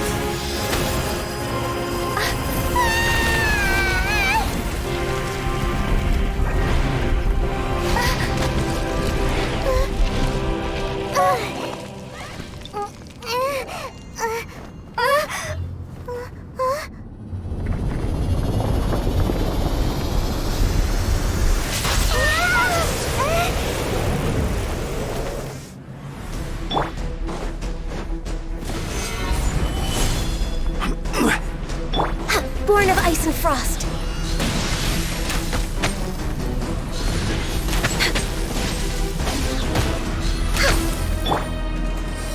Gather! Access denied.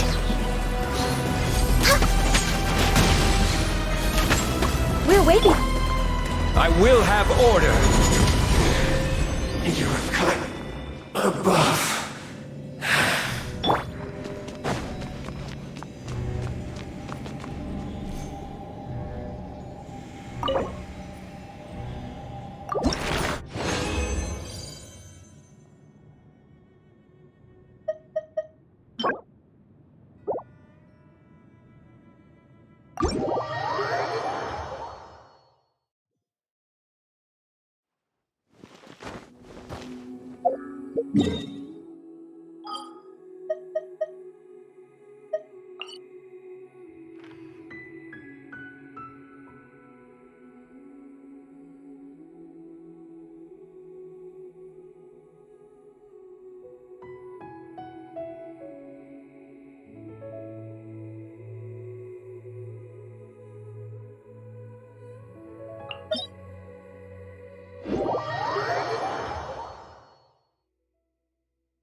Stabilize! Born of ice and frost.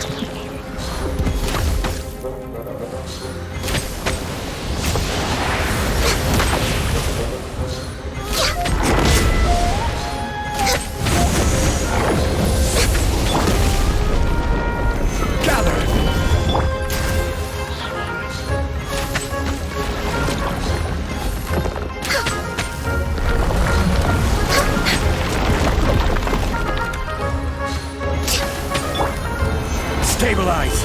Access denied.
Access denied.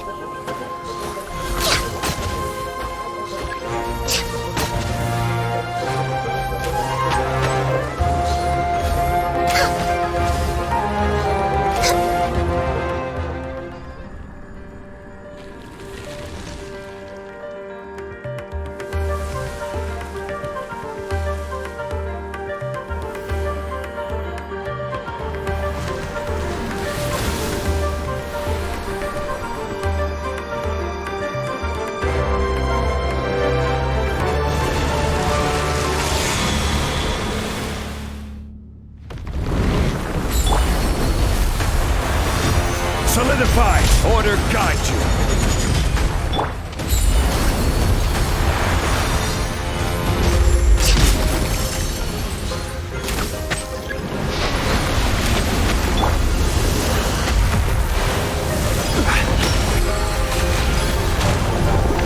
Stabilize! Rex Lapis, I am sorry.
Born of ice and frost.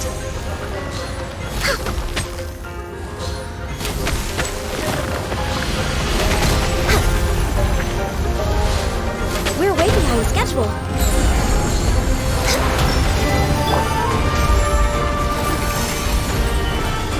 No touching.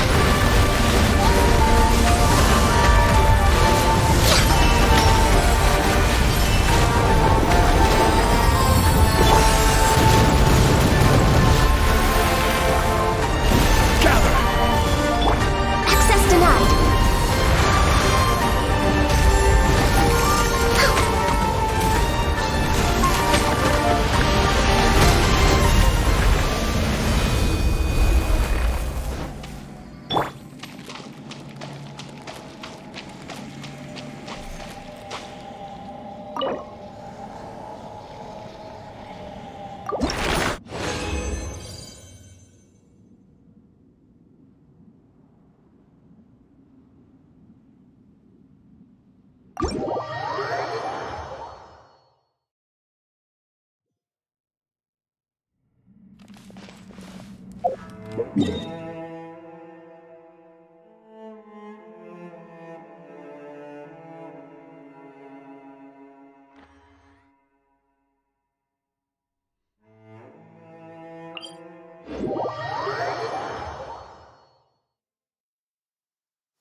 I forgot my umbrella again.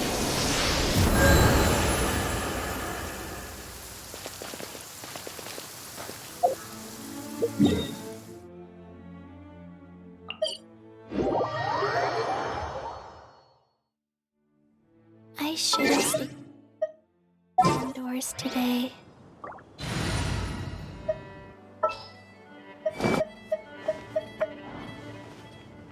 What's our objective?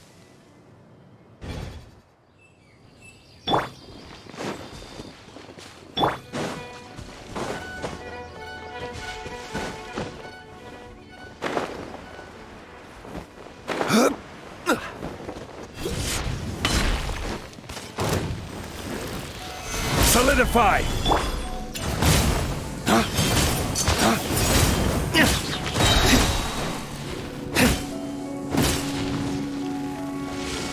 Flames! Purge!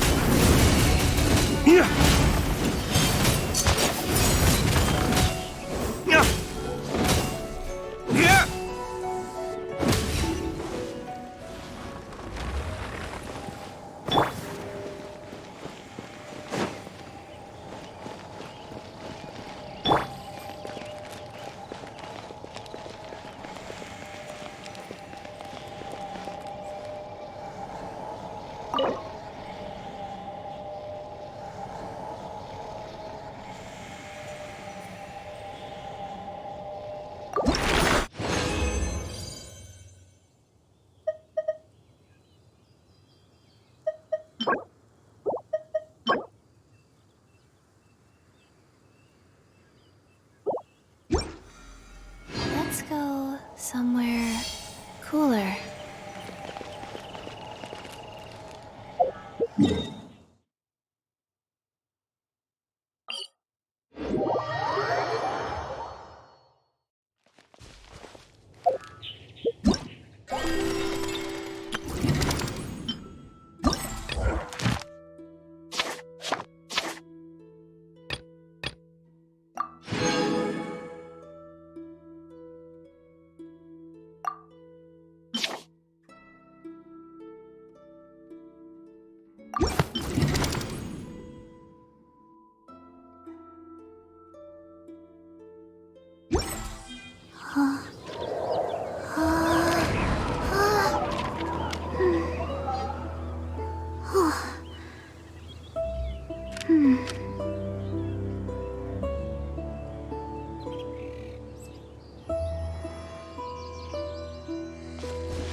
One, two, breathe.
Dawn, break forth!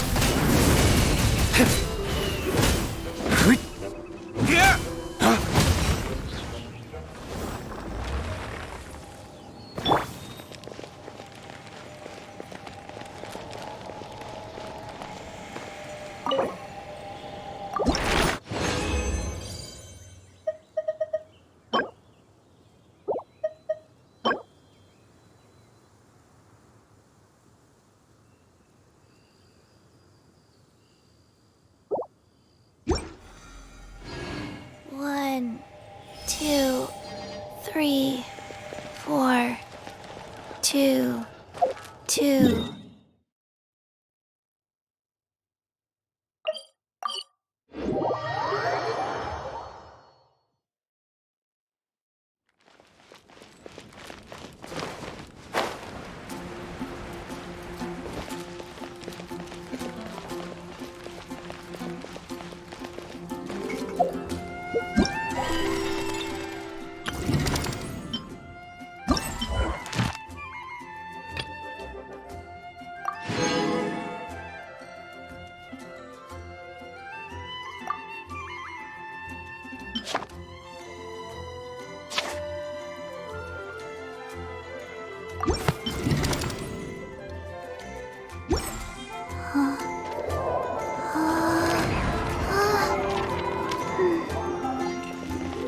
Faster? Okay, faster.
Ancient alchemy truly is fascinating. What happened there?